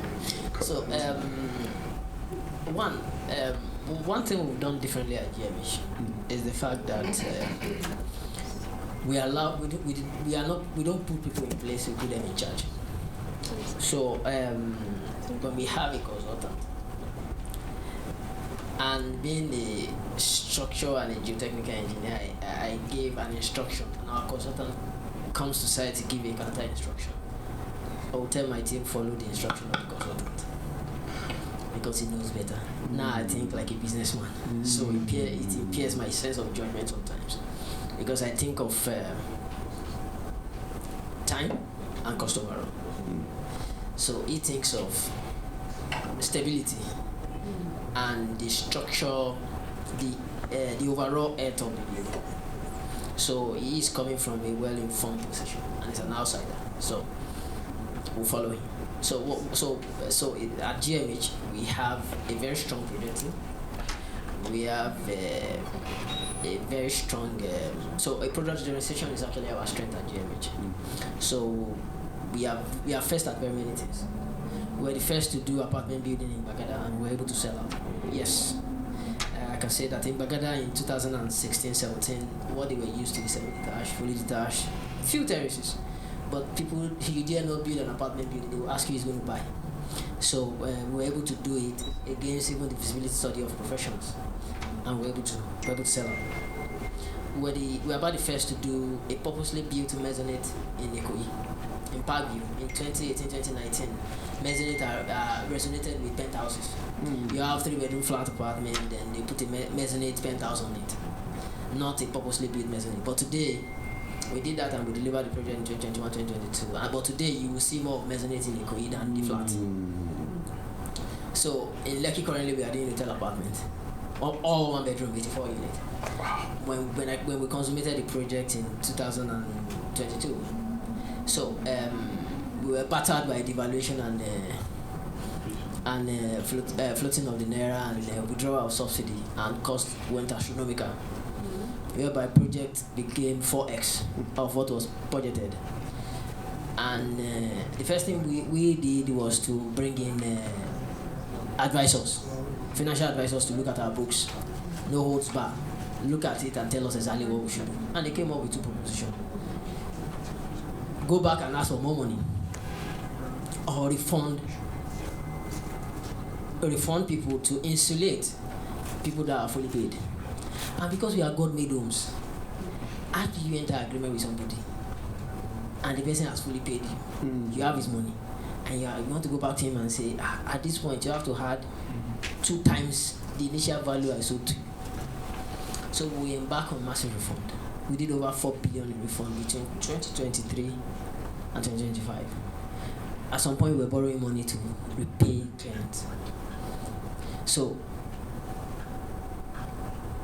because we refused to do the easiest thing, and was the easy thing was to go back to client and ask for more money, like every other real estate, majority of real estate development company. That was what they did. We paid with our time, but today, people that bought our project in 2020-2023 for 65-85 million, the same project today they're able to resell at 360 million. Whoa. Yes, even with the devaluation, they are still able to make money in dollar terms. As a result of the fact that we refuse to compromise on quality, we refuse to scale down the quality of our project. Instead of that, we scale up the quality so that people that are fully paid are completely insulated from that fluctuation. We did that. It was a very difficult one. The most ridiculous request from a client. We get that a lot. So because at GMH, when we deliver project, we go back after 2 years to do what we call post-occupancy evaluation. Trust me, they will abuse you a whole lot, but you learn a whole lot from it. And majority of developers cannot even go back to their development after 2 years. No, after 6 months, let alone 2 years. So we'll go back after 2 years to come and ask you, what is serving you the most in this house? What are the things you don't even like? What are the things that is not supposed to damage as a result of the time, and that has damaged? So what we discover is we have solid structures, but majority of our finishing vendors, they are shortchanging us. We pay them so high and they supply us bad quality of product. So so we change that. So we now pay more attention to our finishings. So the most ridiculous request I got was the fact that after about 5 years we deliver a project, a client called me and said their septic tank is full. That one, they cannot even locate it. Two, that I should come and help them evacuate it. I took that in and I said, not a problem. Like on top of my head, I can tell you where all the septic tanks are because I followed through the process. Because I believe so much that men will never do what you expect; they will only do what you inspect. So, in my team, I'm a free man. I don't have any responsibility. My responsibility is to monitor every other person. So I see my project as an outsider. So when people are celebrating the completion of project, I'm seeing things that we will never repeat again, mistakes that we will never repeat again. And that is why when you see GMH project 1, project 2, project 3, project 4, you see that it's in progression as far as quality is concerned. So, and on top of my head, I was telling the man that called that the septic tank is in this place, that place, that place, that place. And he said, you can still remember this even after 5 years. I said, of course, because I was part of the entire process. So I know where what is. That somebody also is coming from the team that was part of the construction that time, that is able to also help in pointing out those areas. And we're able to solve the problem for them. Do they pay for the evacuation? I was going to ask. For a man to neglect out of these 3 things, spirit, health, or his finances, just pick one. Yes.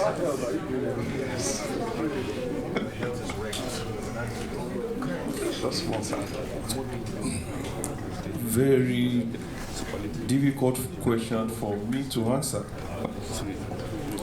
I have pastors around me here. They start looking. So, happy spirit. Thank you. Fantastic. Dr. Olumide, sir. Same question. Oh, spirit. Spirit? Oh, yeah. Sharp. Okay. No, of course. My pastor, sir. What do you expect me to say?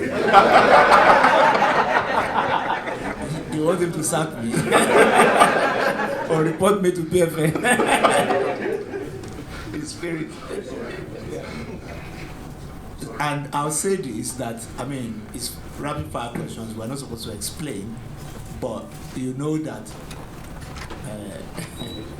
when the spirit can depart from a healthy body, death is not the only exit. Yeah. Death is not the only exit. We have people that they say they test everything. They cannot see anything wrong, but the spirit has left.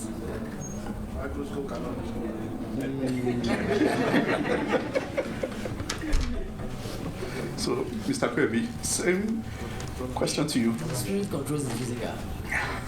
So, the spirit. Yes, Awesome. Okay, another rapid fire question. If a young man here, maybe during the networking session, approaches each and every one of you and says, I want to become successful, what will be the first thing you would tell him? He needs to be alive first before he can be successful. That's all. God gave a man an assignment and a horse to ride. The man killed the horse. He has to go back to God. Successful is a relative time. No matter how big your saving is, poor health will humble you. ICU is not cheap. It's very expensive. Thank you. Mr. Kwebi. I would say discipline of the mind. And a mind that's not in order cannot see a new opportunity in the horizon. And in an era where focus is becoming a myth, and the attention span of people is becoming short and short by the day. Some people cannot even read a 2-paragraph message. Everybody is in the era of sending voice notes. So I would say discipline of the mind. An ordered mind, a very focused mind, is a very productive. It's a very productive. So thank you. Okay, so I'll tell him to invest in himself. That's invest in knowledge. If you know better, you do better. So if you want to become successful, just invest in the knowledge. Invest in yourself, and then you know what to do. Thank you, sir. Well, since all the men have, said things that should come first, I'll just add something that can also come first and be a priority, which is build the right relationships. Yeah. In addition to everything that you said, yeah. Because a good relationship, a good network, we say your net worth can be your network too, because opportunities can come your way that you can marshal your network to get the resources that you need. You don't have to have it physically, but there are people that can give it to you, and you'll be able to take charge of the opportunity. Yeah. And success is measured by how many opportunities you are able to steward properly. Awesome. Okay, still hold the mic, Pastor. I have a Father's Day question for you. If your wife and kids were here today, what's that one annoying thing that you do that they will say?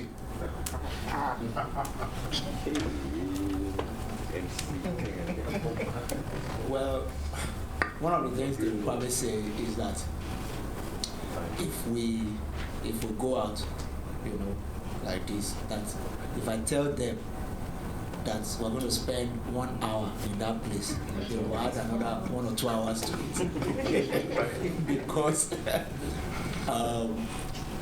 there will always be things that will hold me back, or people who are trying to greet me, or those kind of things.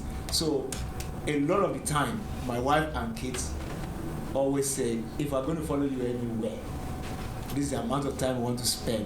When that time is over, we're going to pull you, and you must follow us. And it's always a problem, because I'll be begging them to say, give me another 30 minutes, or give me. So that's one thing that is sure that I will tell you about. There will be other things, like maybe I don't put my shoes in the right places at all. But they may forget that, but they won't forget this first one I said. Thank you for that. Dr. Olumide, Father's Day question also for you. What financial conversations should fathers be having with their children in Nigerian homes that they currently avoid? It's just to help them to understand the importance of making, managing, and multiplying money. Most of the time, we just think that they should know, but we have to be intentional about teaching them that it's important to offer value and make money. And when they make money, it's important to manage it effectively and then multiply. And I believe that should start from the point when they can read and write. At the very point when they can read and write, start introducing them to materials and things that can help them to get those knowledge. And then when they get to a point where they can understand, when we were growing up, we had what they call colo, piggy bank. So, so start by helping them to understand the importance of making. And even in schools now, they do entrepreneurship day, they do this. So I think a lot of good schools are doing that. So just financial education is the main thing you should let them know. And then at the point, take them to the bank, let them understand opening accounts and all this stuff. So it's just being intentional about educating them on how to make money and multiply money. Thank you very much, sir. Dr. Oyeni, one for you. What health habits should fathers deliberately pass on to their sons? Good question. Number one, good health-seeking behavior. That is one of the things that men lack, and the father must pass it to their son. Testicular breast examination, blood pressure, any complaint, don't overlook it. Go and talk to your doctor. cleanliness is close to godliness. Anywhere you see disease condition, there is a minimal degree of dirtiness there. You must pass that to the next generation. Lifestyle medicine, the 6 pillars we talked about, must be thoroughly passed from one generation to the another. Thank you very much. Lovely response. Mr. Kwebi, many successful people invest in real estate, but not every property is a legacy asset. I'm sure you agree. Yes, correct. What distinguishes a legacy investment from a regular property purchase? Okay, that's a very tricky question. So I was having a conversation with one of my mentors, and he told me he used to have asset on Water Carrington, but he sold it. I beat myself. I said that is not a property to let go. It's like having a property. It's like owning Civic Center in Lagos, and you said you sold it. So I said, because that kind of class of asset you will not be able to get again, even if you have all the money on the table, because they will not be willing seller. So there are strategic assets that are actually legacy. Dr. Lumide was talking about one that over 200 years they are still looking at generating rent. If you look at what has happened to Old Ikorodu Road, Old Ikorodu Road used to be the pinnacle of assets in Lagos State before now. But what is the value of those assets today? Because event has overtaken those assets. Because Old Ikorodu Road used to be the only route to the Lagos Island before now, where you pass through Ibu and the likes. So because there is Third Mainland Bridge and there is a bypass now, so just the same thing that's equally happening in the Lekki corridor now. They've opened up Coastal Road, and that is in direct competition with everything that is happening around Ikati. So people will now prefer to go to Mayfair and buy a fully detached or a semi-detached than buy an apartment in Ikati. So, and also the most important thing is the fact that what are the quality of those houses? When you buy houses from certain developers, in 5 years' time, the asset is going to be looking as if that asset has been delivered for over 20 years. So so what you discover now is the quality of houses that is being turned out now, and the quality of houses that is being turned out in early 2000 and late 90s is far stronger than what is obtainable now. So, a lifespan of a building should be 50 years, but you and I can tell ourselves the truth that this asset we are even looking at cannot even stand 20 years. So I look to see, and I see a lot of misconceived development all around, even in eyebrow areas, and you are wondering that. And I can bet it sometimes with some of my friends that this asset you are looking at, in 10 years they're going to demolish it. You ask me why, I said because this is actually a wrong kind of development, because event is going to overtake it and people are not able. So you discover that you have the asset, but it's not a cash flow asset as a result of the fact that there will be high turnaround of tenant, because it's not conducive for the purpose in which it was built to serve. So it's for me, it's the right product for the right environment to serve the right purpose. So at GMH, we don't just go to the market with any product. We go to the market, we discover a gap in the market, and we're able to fulfill. We're able to create a product to actually serve that purpose. So when I said we were the first to develop apartment building in Bagada, what we discovered was the fact that the semi-detached and fully detached in Bagada then was in direct competition with Lekki Phase 1. So people were moving this way in 2015, 2016. So what can we do differently to make people move the other way? So it's by offering them something that is below whatever Lekki is doing. And we're quick to sell out. When we did the mezzanine in Parkview, we discovered that terraces, semi-detached, people want to live in an apartment building and still have a feel of a duplex. whereby their living room is on the ground floor and their private area is on the upper floor. And it was like this. It resonated quickly. And when the value of land was actually going up and it was becoming very tough to put elaborate semi-detached and fully detached, we were the first to build semi-detached and fully detached on 4 floors. Yes, so that you can have multiple units. Semi-detached and fully detached on 4 floors with introduction of elevator to be able to commit those floors. So we moved the recreation from the ground to the rooftop. So you have on the rooftop, instead of having your penthouse on the rooftop, what you have there is the gym, outdoor area. You understand now? Your gym, your cinema, your outdoor area, and a grill where you can do your grill and all of those things. Before now, because of the value of the land, you can have it all around. Where you have your fully detached on 600 square meter and fully detached on 1,000 square meter. So that, because of the cost of land is going astronomical, so we have to think vertical. So and you discover that those will resonate with market forces, which is the demand. So we identify demand, we build to it. So when you build to a demand, the longevity of the asset yielding desirable cash flow is actually there.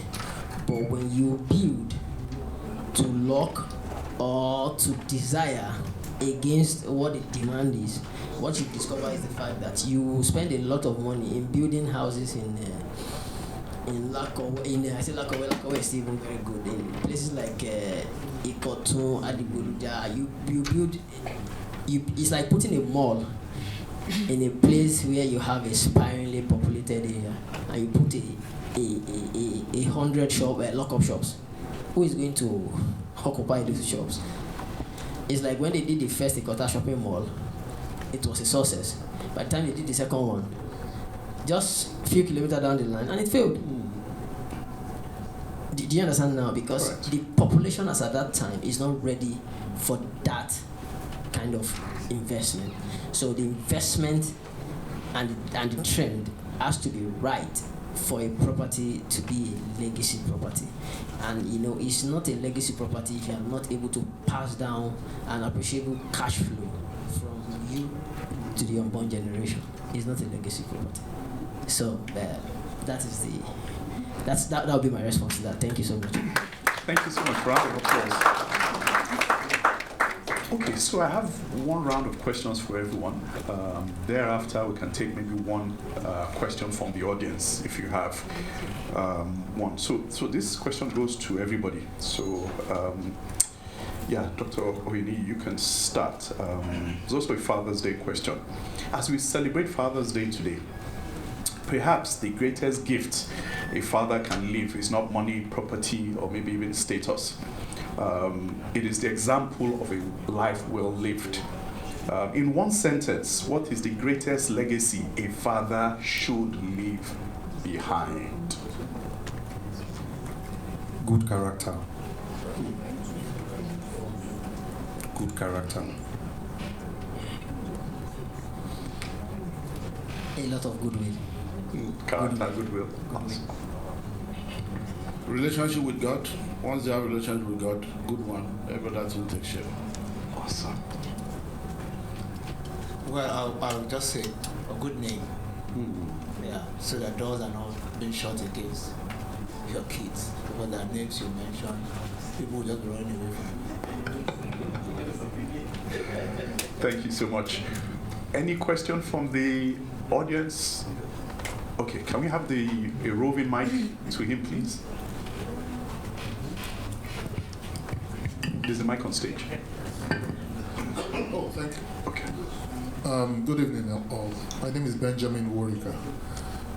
My question is because you raised the issue, and it has to do with divorce. You understand? The examples you gave had to do with the man. That's like, do everything within your power to make sure you hold on to the family space. Now, the question of it right now, there is a consistent trend. I have a whole lot of friends who are going through this situation where they are doing everything to ensure they are the ones doing everything to ensure that the family's unit holds, but the issue is from the other sex, and they are insisting. It's like there is one of my friends in the UK. It was almost like it was almost like a script, you know. Brought her family across, and at a point he was living out of his car. This is a guy who had, on the street where he lived, there were only 2 houses, fenced, gated house in the UK, gated house alone. At the end of that, so my question is how, yes, we all know that, like, I agree with you, but what can a man do when a situation is like this and it is not from? Maybe others can also help too. Thank you. Because when all chiefs are down, they won't come to the clinic, they come to the pastors first. So he has a final say on this issue. When I was talking about the lifestyle pillars, I started with social support and I ended with stress management. And the last statement I said is this: identify your stress, the stressor, manage it, and if it is not possible for you to manage it, leave.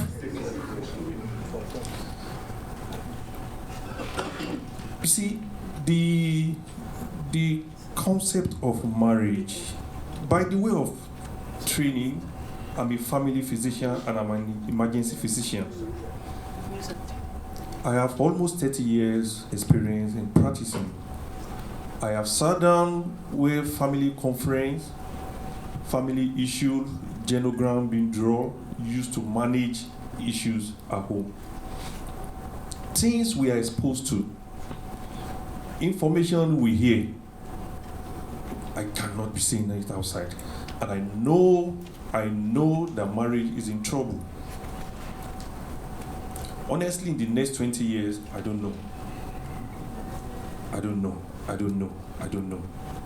However, what I said is this: separation and divorce is not really designed well for a man to undo. Society has this sympathy for women. They talk. Okay, for example, there is this family that they came and we had a family conference. When the lady started talking, I knew the guy is in trouble. 6 years ago, October 21, around 6 p.m. This is my evidence. And she printed the guy's WhatsApp messages, textbooks. About 4 years ago, you chatted off with that lady. Around this time. Around this time, 6 months ago, you started off with the same ladies. When she was talking, you were begging her to stop talking.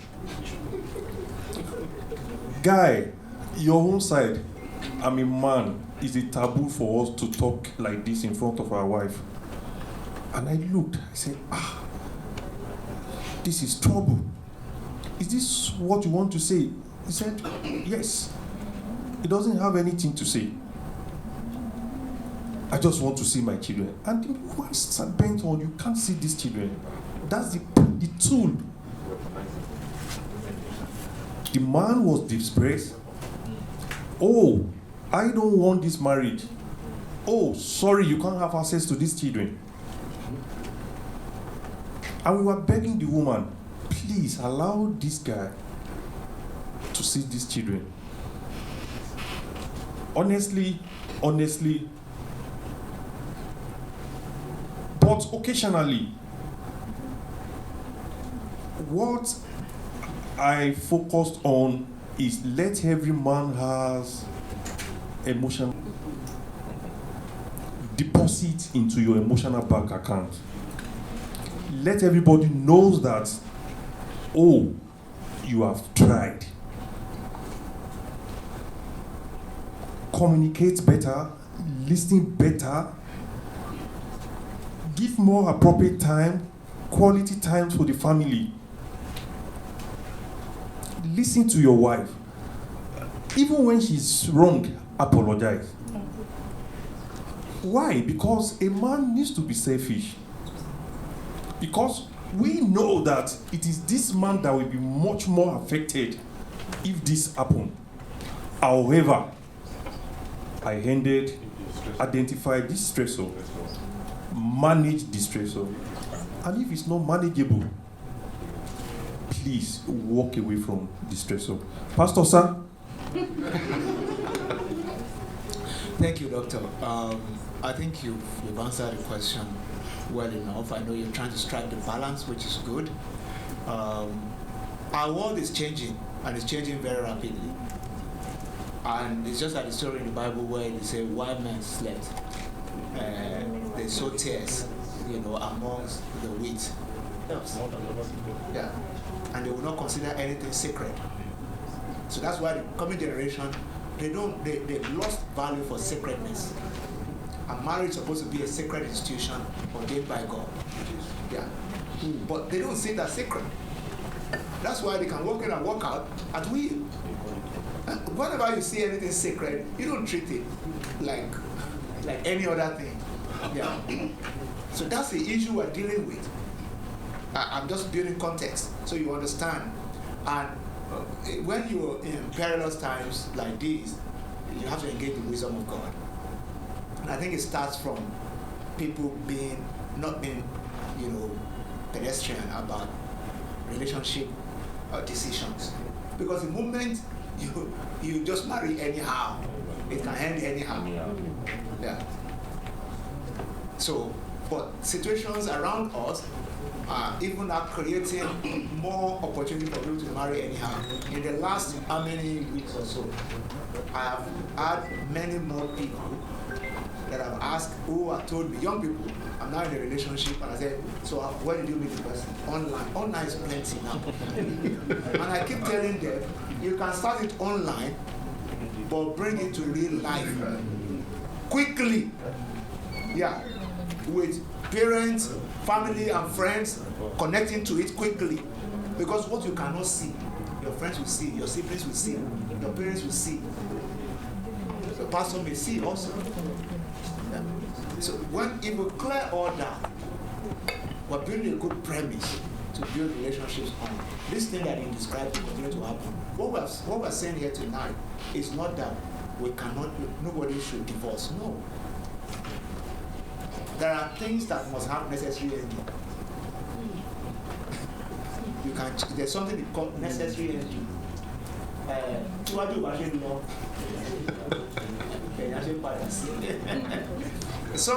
Some arrangements cannot work the way it has been constructed. So it is either we reconstruct or dismantle. I hope you're getting what I'm saying. Fantastic, sir. It's either we deconstruct, or just reconstruct it or dismantle it. Where things happen is when people don't want, when one party, like he said, when they don't want reconstruction, then dismantling is inevitable. Because it cannot be on one person's terms. That's not a marriage. A marriage is two people agreeing to live together under the canopy of God. Yeah. So, like Doctor said, if the pain is going to be too much, it's only somebody that's alive that can be married. Yeah. We say you can move on, but you need a good support structure. So that in moving on, you can move on peacefully and still live a good life. Because the pain can be enormous, especially if the other person is a daughter-in-law of the devil, or a daughter of the devil, something like that, or son of the devil. And you get what I'm saying? Yes, sir. Yeah, because there are some people who can also move on quickly and decide that let's make our life easier for each other. Yeah. I was counseling, let me wrap up with this. A young man, this was what awoke my mind to. This is probably close to like 20 years ago. At the time, I said, look, we're getting married in the church, I didn't have time again to counseling people, so our counselors will counsel, and then one last class, we'll bring it. Yeah. So it's that one last class. I finished that one last class, prayed for this couple. They were going to get married maybe in like 2 weeks or so. And I said, is there anything, just before you walk out of my room, is there anything? And the young man looked back. I was afraid. I thought he would say maybe it's not going to do. But I prayed, everything is okay. He said, no. I said, it has nothing to do with my fiancé. He said, it's my parents. I said, what? He said, Pastor, I need you to just help me to make a decision. I'm thinking of telling both of them not to come. I said, why? He said, because my dad said if my mom is going to be there, he's not coming. My mom said if my dad is going to be there, she's not coming. This guy was 27 years old or so at that time, and his parents divorced when he was 5. So they are divorced for 22 years, and they still could not agree on their day of joy when their son was getting married. They still could not see face to face. That's how far this thing can travel. They transferred all that stress to a boy that didn't know anything. He was 5 years old when he proposed. And the boy looked at me and said, I'm so pissed off. I don't even want any of them. Yeah. I told him, go and tell them that their brain will wake up. Yeah. Tell them, continue your nonsense. I'm getting married. But you cannot dictate to me who will attend my wedding. If you want to come, come. If you two want to come, come. If you don't want to come, it's okay. You know, because sometimes until children speak like that, you don't wake up to that. You cannot use your bitterness to describe my children. Yeah. And I don't want to be, and this thing, this virus, I don't want you to transmit it, what I'm trying to build now. Because you are supposed to be encouraging me, oh, we made our mistakes then. You don't make this mistake, you know, and all that. This was what we did wrong that affected us, that made us go our separate ways. But now, you are already sowing bad seed. So this is the effect. This is what Doctor was talking about, our emotional well-being, then how the legacy we're building with our children. That's why we should do all we can to safeguard it. But if it's not meant to be, there's a necessary ending. Allow necessary ending gives back to new beginning. Yeah. And sometimes God wants to do a new thing.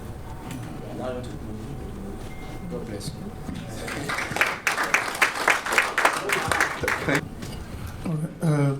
Good evening, all. My name is Jide Oke. Let me start by appreciating GMH Luxury for putting this together. Honestly, I've been blessed since I came here. A round of applause for them.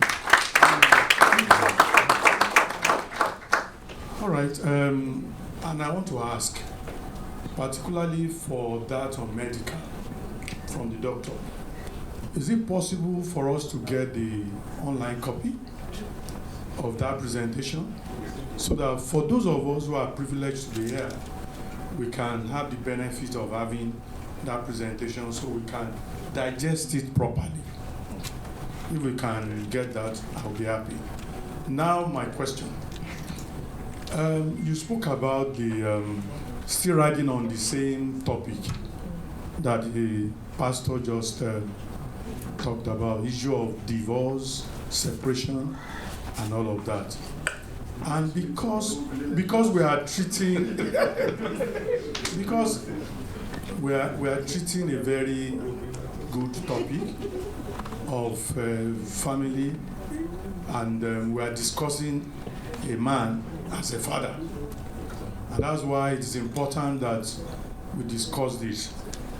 And I want to say that men, we need to be more careful these days, because men become more lonely at their latter years. And that's why it's important that we fully understand this topic. I live in an estate somewhere in Lagos, and in the last 2 months, we have lost 2 men. And we sat down in the estate and we said, okay, what is a common pattern? And we discovered that the 2 of them, they have separated from their wives. they were living alone. In fact, the first that died had a cardiovascular issue. He was out on a Saturday in the morning.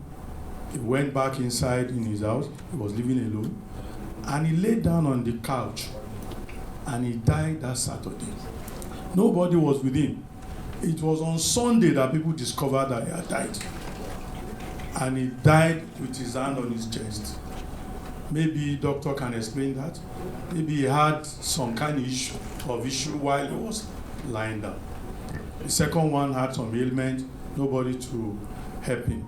So I think we need to really talk to ourselves as men. Because women are here. Women have a way of taking care of themselves with the children. We must get that clear. Women are here, and it's also good for you to strike a bond with your children while they are growing up, so that when they grow old, they will not leave you alone.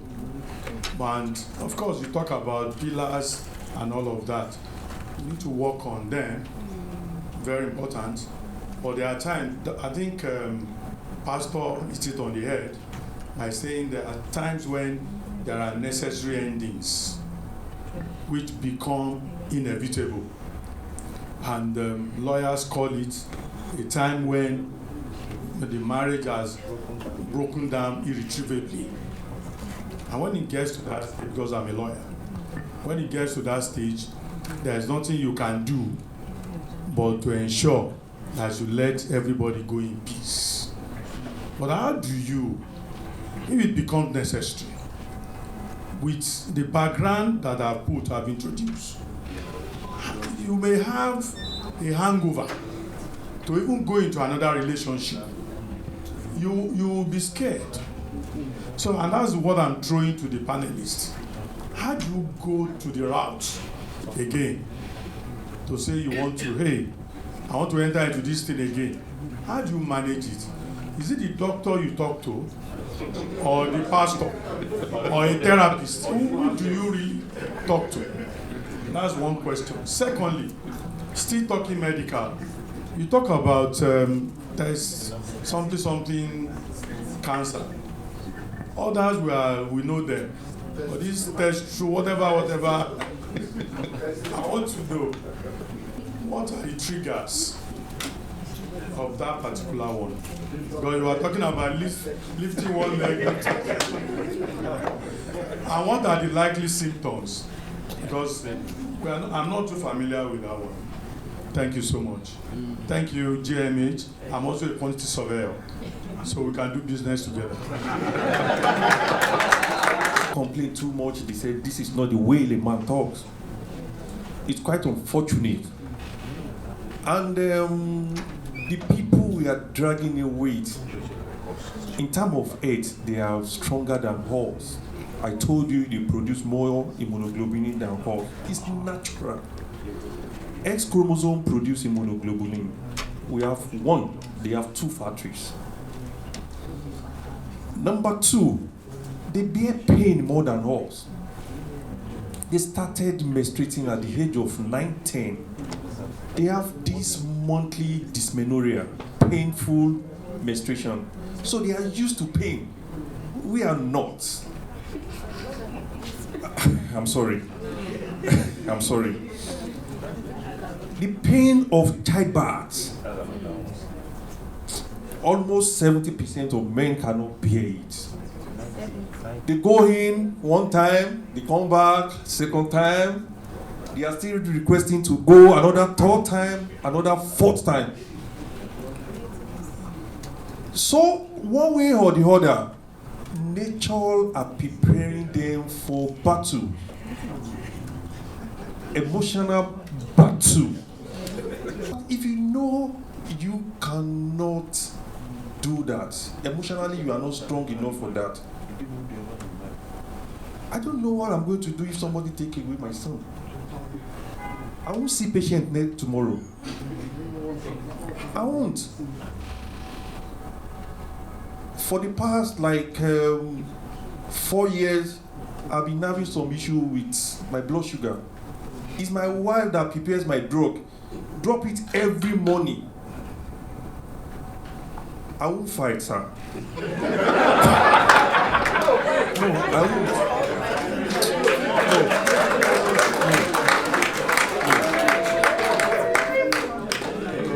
No. So, about testicular tumor, is a tumor of the testes. It happens, but people don't talk about it. And so many times, I'm sorry, please. And so many times we discover it so late. And testes, the way testing is, the surrounding tissue, once it spreads to a lot of vital organs. So I have prescribed that we should do self-testicular examination. The way they are shouting breast self-examination, let's do our testes too. I demonstrated it. Put one leg up, one leg down.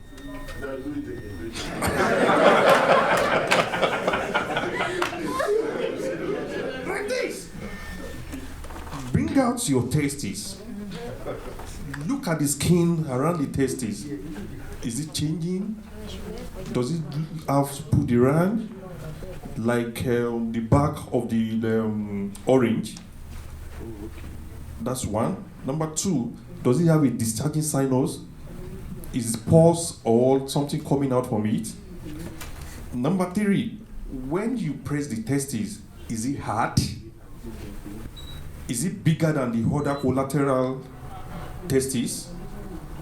That is number three. Number four, is it painful? If all those are present, please report to the hospital. See your doctor, they will do a testicular ultrasound and they will do some tumor markers. They will do an appropriate diagnosis. Thank you. Pastor, to your... A few things that I just want to say before Pastor wraps us for us. Please let us note this. When you get married to your wife, not to your children.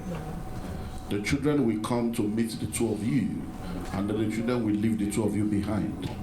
And that forms what we call the empty nest. Where the problem comes in is the fact that many of us don't love our wives and we are not committed to our wives enough to build a bond that will help us to stay. So what we don't realize is that when the children begins to come, if you are not committed to your wife before the pregnancy, during the pregnancy, and then the child comes, it will take eternity for you to recover. Because if you don't love your wife and you have not built a bond with your wife before the pregnancy comes, you are not a good man, you are not a loving man, and pregnancy comes, you are not there. Even in pregnancy, you are not doing antenatal, you are not praying for the baby in the womb, you have lost it forever. Because at that point, because you are absent, you are not caring, and you are not there, they begin to connect with the baby in the womb. Once the baby comes, you have lost your wife forever. Because she now becomes a mother, and that's how, and you didn't carry the baby. So the connection they have with the child, you don't have that connection. And for many of us, we are not even involved in the life of those children. You are not doing school run, you are not doing homework.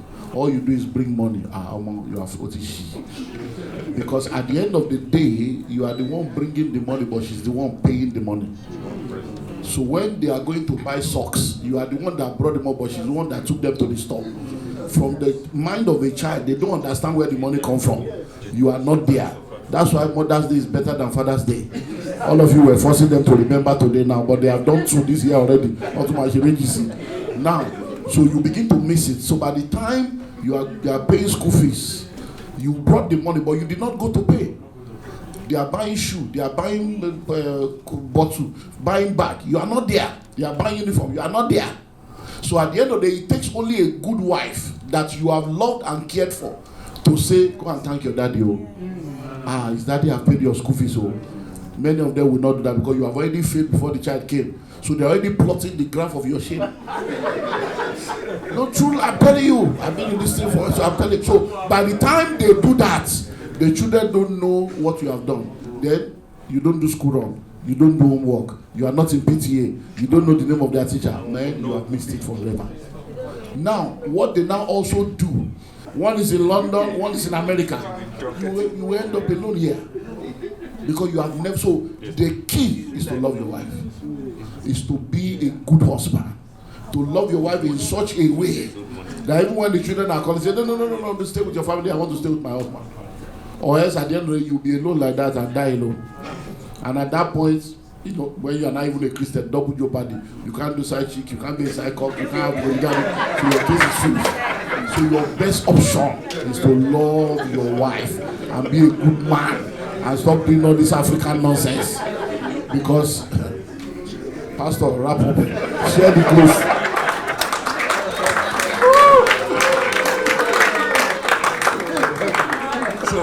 Finally, I think I love everything that has been said by all the panelists on this particular matter. I just add this to it based on what was said by the person who brought the question. Thank you for the question, sir.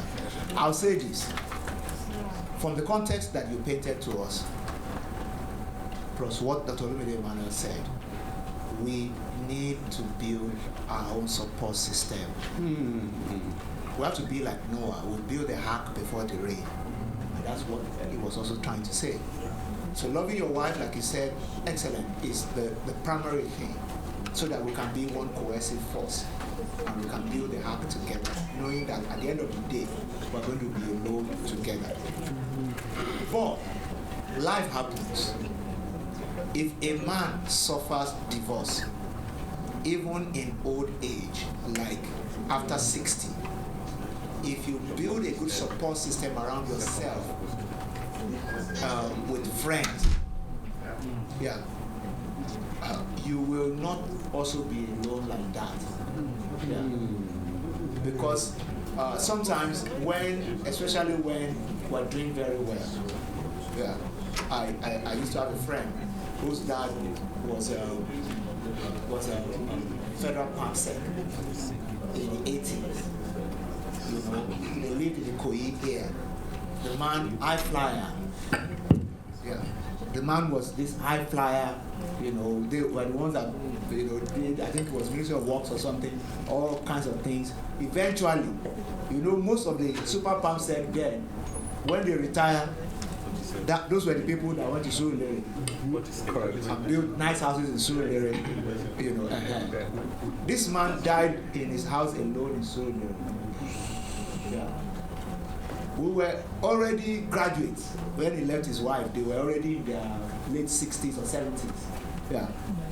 And he died alone because the time where he was supposed to build his support system, he also was busy, as high flyer, civil service person who was doing well and doing better than everybody. So he didn't relate. So building that support system among friends and family, men who can understand your pain, so that when Kasala bursts and you sit together with them, they can understand man to man. Like someone said, I think it was doctor or somebody, there are certain age that people also get to, and with a lot of pain. The issue is not even remarrying, because you are too traumatized to think about marrying any other person. And at that time, your body may not be moving again. So there's nothing I'm going to do with it. All you need is companionship.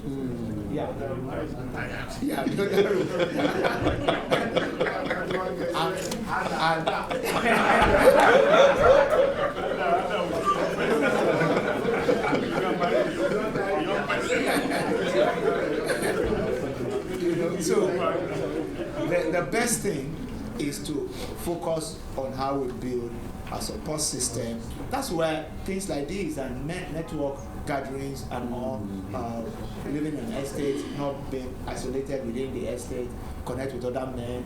Where I live, there are men who work together every morning. We have working club of 10, 15, they work together. So a lot of things, just connecting and all that, then we'll start to watch out for ourselves. And the same thing within family. especially if you hail from a family where maybe there are 3, 4 siblings, 5 siblings. There's a way we can arrange ourselves sometimes. We'll behave as if we don't need those siblings. Yeah. And when issues now happen in the future, yeah, when the system you have built crumble and you don't have any other support system outside of that, that's what leads to this kind of thing. So let's watch out for it. We should be our brother's keeper. Yeah. And we should be willing to come. I think it's going to help. So that if anything happens, you are still not alone eventually. Thank you. Thank you.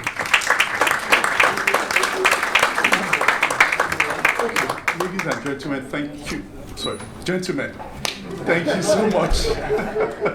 I think this has been an amazing session. Honestly, we could go on for several hours, but I would want the panelists to please stay on stage for their gifts. This has been an amazing Elitment code, and you would agree with me that they've been real, right? Yes. They've been real, practical, and honestly, I've totally enjoyed it. So, over to you. Thank you, Mr. Akiopatola. Please, let's appreciate Mr. Akiopatola for marshalling such a great session. I want to be like you when I grow up. All right, please, can we appreciate all the panelists, please, dear speakers. I think this is, I host event a lot. I can say most real panel, balanced panel that I've experienced. Can you attest to that also? Please, let's celebrate them for being vulnerable with us. All right, without wasting much time, because I know, don't forget we still have the reception area, we have live band, we have food, we have everything. The ushers will be passing the commitment card. Now, please be passing the commitment card, and please just focus on this screen. You can scan this barcode, you will see our product from Gemit Luxury. So please just focus on this screen. You can snap this code for you to be able to access. But please, ushers, please pass the card. But now, please, my MD, sir, I will stress you, so please stand up, sir. Okay, sorry, sit down, sorry. Okay, stand up, sir, sorry. I just want to test your... So we'll be presenting the award for our speakers, one after the other. This for Dr. Oyeni Ayobami. You thought I would make mistake, Dr. Oyeni Ayobami. So please, can we appreciate Dr. Oyeni, please? Let's, cameraman, please. Thank you for that great session. Thank you for taking your time, especially that raising the leg part. So many people are going on with that. Even me, I can describe it. All right, this is for Dr. Olumide Emmanuel. Thank you, Dr. Olumide, for that power pack session. Okay. Please, can we celebrate Dr. Olumide Emmanuel?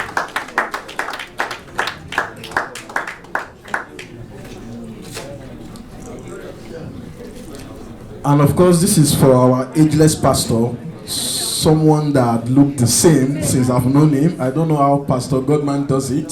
The last time he was looking 18, now he's looking 16. I don't know. Yeah, please, let's celebrate Pastor Godman Akinlabi.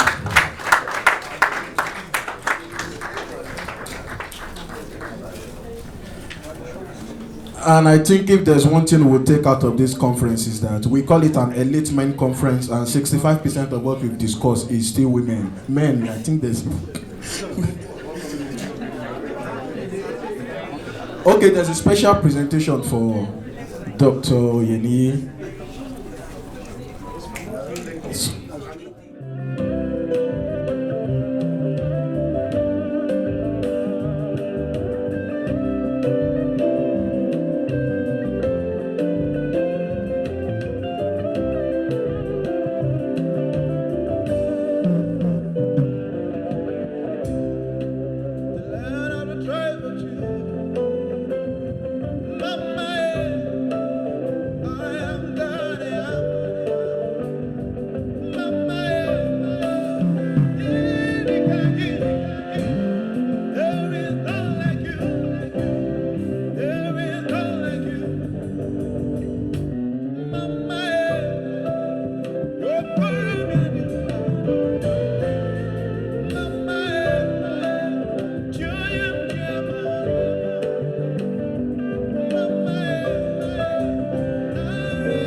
Everything that you do, but I cannot tell it all. Let me